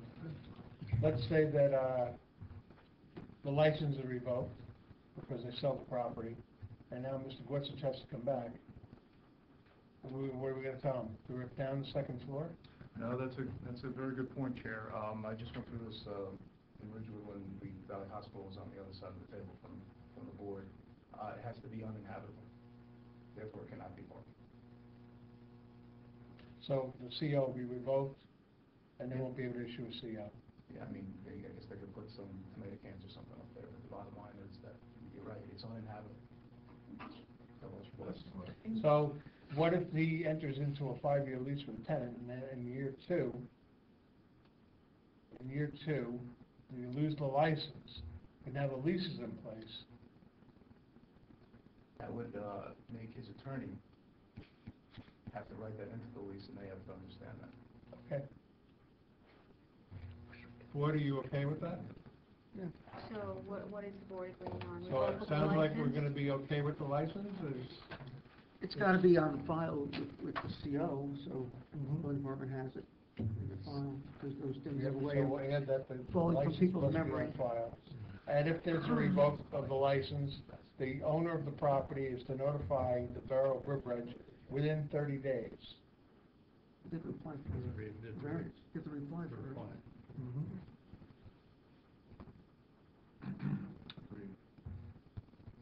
And that will then trigger a return to this board, because I Yes, it believe that will. the applicant will have to find an alternative parking arrangement with someone else. Or a wrecking ball, one or the other. I was sure they'll probably find an agreement somewhere else. Right. That would probably. And Mr. Martin, just to play devil's advocate, I did speak with Brian about this before leaving the office today, and we did experience it in Stylebrook. Worst case scenario, let's assume the license is revoked, the client cannot find a suitable alternative property owner to enter into an agreement with. What then? Then it has to be uninhabitable, and there has to be, it's the applicant risk. Okay. I would assume if we came back and said we have an easement in hand, the board at that point, I would consider that as well, but it triggers coming back to the board. So if the Is everybody all right with that? Or must advise the borough in writing within 30 days? Yes.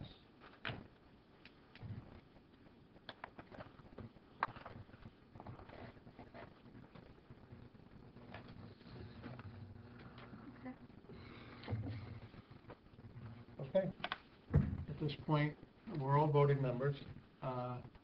Anybody can make a motion from the dais? Mr. Chair, one last thing. Does that include 15? 14 and 16, we clearly have constructed. It's 15 I did not write down 15. I wrote down 14 and 16. I leave it up to the board at the 15. It's doable, it's doable. I don't know. Leave 15 as it is. Everybody all right? We'll just leave 15 as it is. Well, if they can get an agreement, Yeah. it would be better if they get an agreement. So, council will But- just say the applicant will use its best faith efforts to obtain And a license on license 15. agreement with 15? Yes. For the 3 parking If spaces? they don't get them, they should Well, come back. 15 is. Right. If you don't get it, you have to come back, or you're going to make a good faith effort to do it. On 15, okay. Thank you, board. We'll just write 15. Knock, you seem raring to go. I just have a headache. By the way, I appreciate the board's indulgence. Thank you. going past. We got 2 snow days on it, so. Do I have a motion from the floor? To approve? So moved. Mr. Castle, do I have a second? Second. Roll call, please. Moved by Mr. Caslin, seconded by Mr. Grasso. Mr. Grasso. And gentlemen, that is with the conditions as read into the record. Yes. And Mr. Martin, does the applicant understand and agree to the conditions? Yes. Thank you. Agreed? Yes. Mr. Gibbons? Yes. Mr. Sederis? Yes. Dr. Gurwitz? Yes. Mr. Caslin? Yes. Mayor Mignon? Yes. Chair Killian? Yes. Mr. Grasso? Yes. Congratulations. Thank you Mr. very much. Gorsuch. Thank you, everyone. I want to thank everybody for staying here to see the rest of the application. Thank you. Good to clear our docket once in a while. Just real quick, I know we're running late, just a couple quick updates to the board. Before, let me just bring this one, I gotta raise it about this bond issue because the board, the council needs an answer on it. Okay, It was something- you, so you, give the mayor the floor. Go Just give me ahead. 2 seconds. Yep. Everybody was given a copy of the pending bond order from council. It's for capital projects that were approved in this year's budget and some reappropriation of other things. We're supposed to, as a board, look at the projects, decide if there's anything that negatively impacts the master plan, and if so, we bring them such comments to the council. But the projects that we're listing, we're reorganizing some of the funding for our proposed community center, road resurfacing, equipment for the police department, the public works, fire department. There's no other infrastructure-related projects, so I don't see anything that would negatively have an impact. Nor did I, after I read it. Do I have a motion to approve? I approve, just that we have no comment on Mm-hmm. No, to approve it? No? it. No, I just think we'd say that we have no objection to it. Okay, so make a note that there's no objection to the bond ordinance. Coming forward, we can expect to see the New Jersey Historical Association. They're gonna be putting a museum on the piece where the junkyard was down on Hackensack Ave. I got a call the other day from the attorney representing the folks over by Bergen Batting, that piece there. They're gonna be putting together some sort of rendition. They want to get our temperature, so I told them we can come in for a work session and at least give us a brief presentation. So if we have any comments or anything before they go to a full plan, we can make them then. Down the north end of town, there's been some talk, and we received an email from the owners of the property where the gas station is, the Sunoco station. They're looking to do 1 or 2 bedroom condos. Again, it's very preliminary right now, but it's something that we should be expecting to see. And so it's going to, and with the economy being the way it is, people are going to be adding on to their houses like crazy. So we can expect to be relatively busy. I appreciate everybody's time tonight. Mr. Chairman, just to add, I believe our planners will be recommending possibly some more investigations in terms of rehabilitation and or redevelopment, which will come to us also, which may impact these projects as well. Oh, and also, we may be seeing the Barrow pretty soon, correct? In a few months? Yeah. On the new Civic And Mr. Center. Costa gives us the site cost.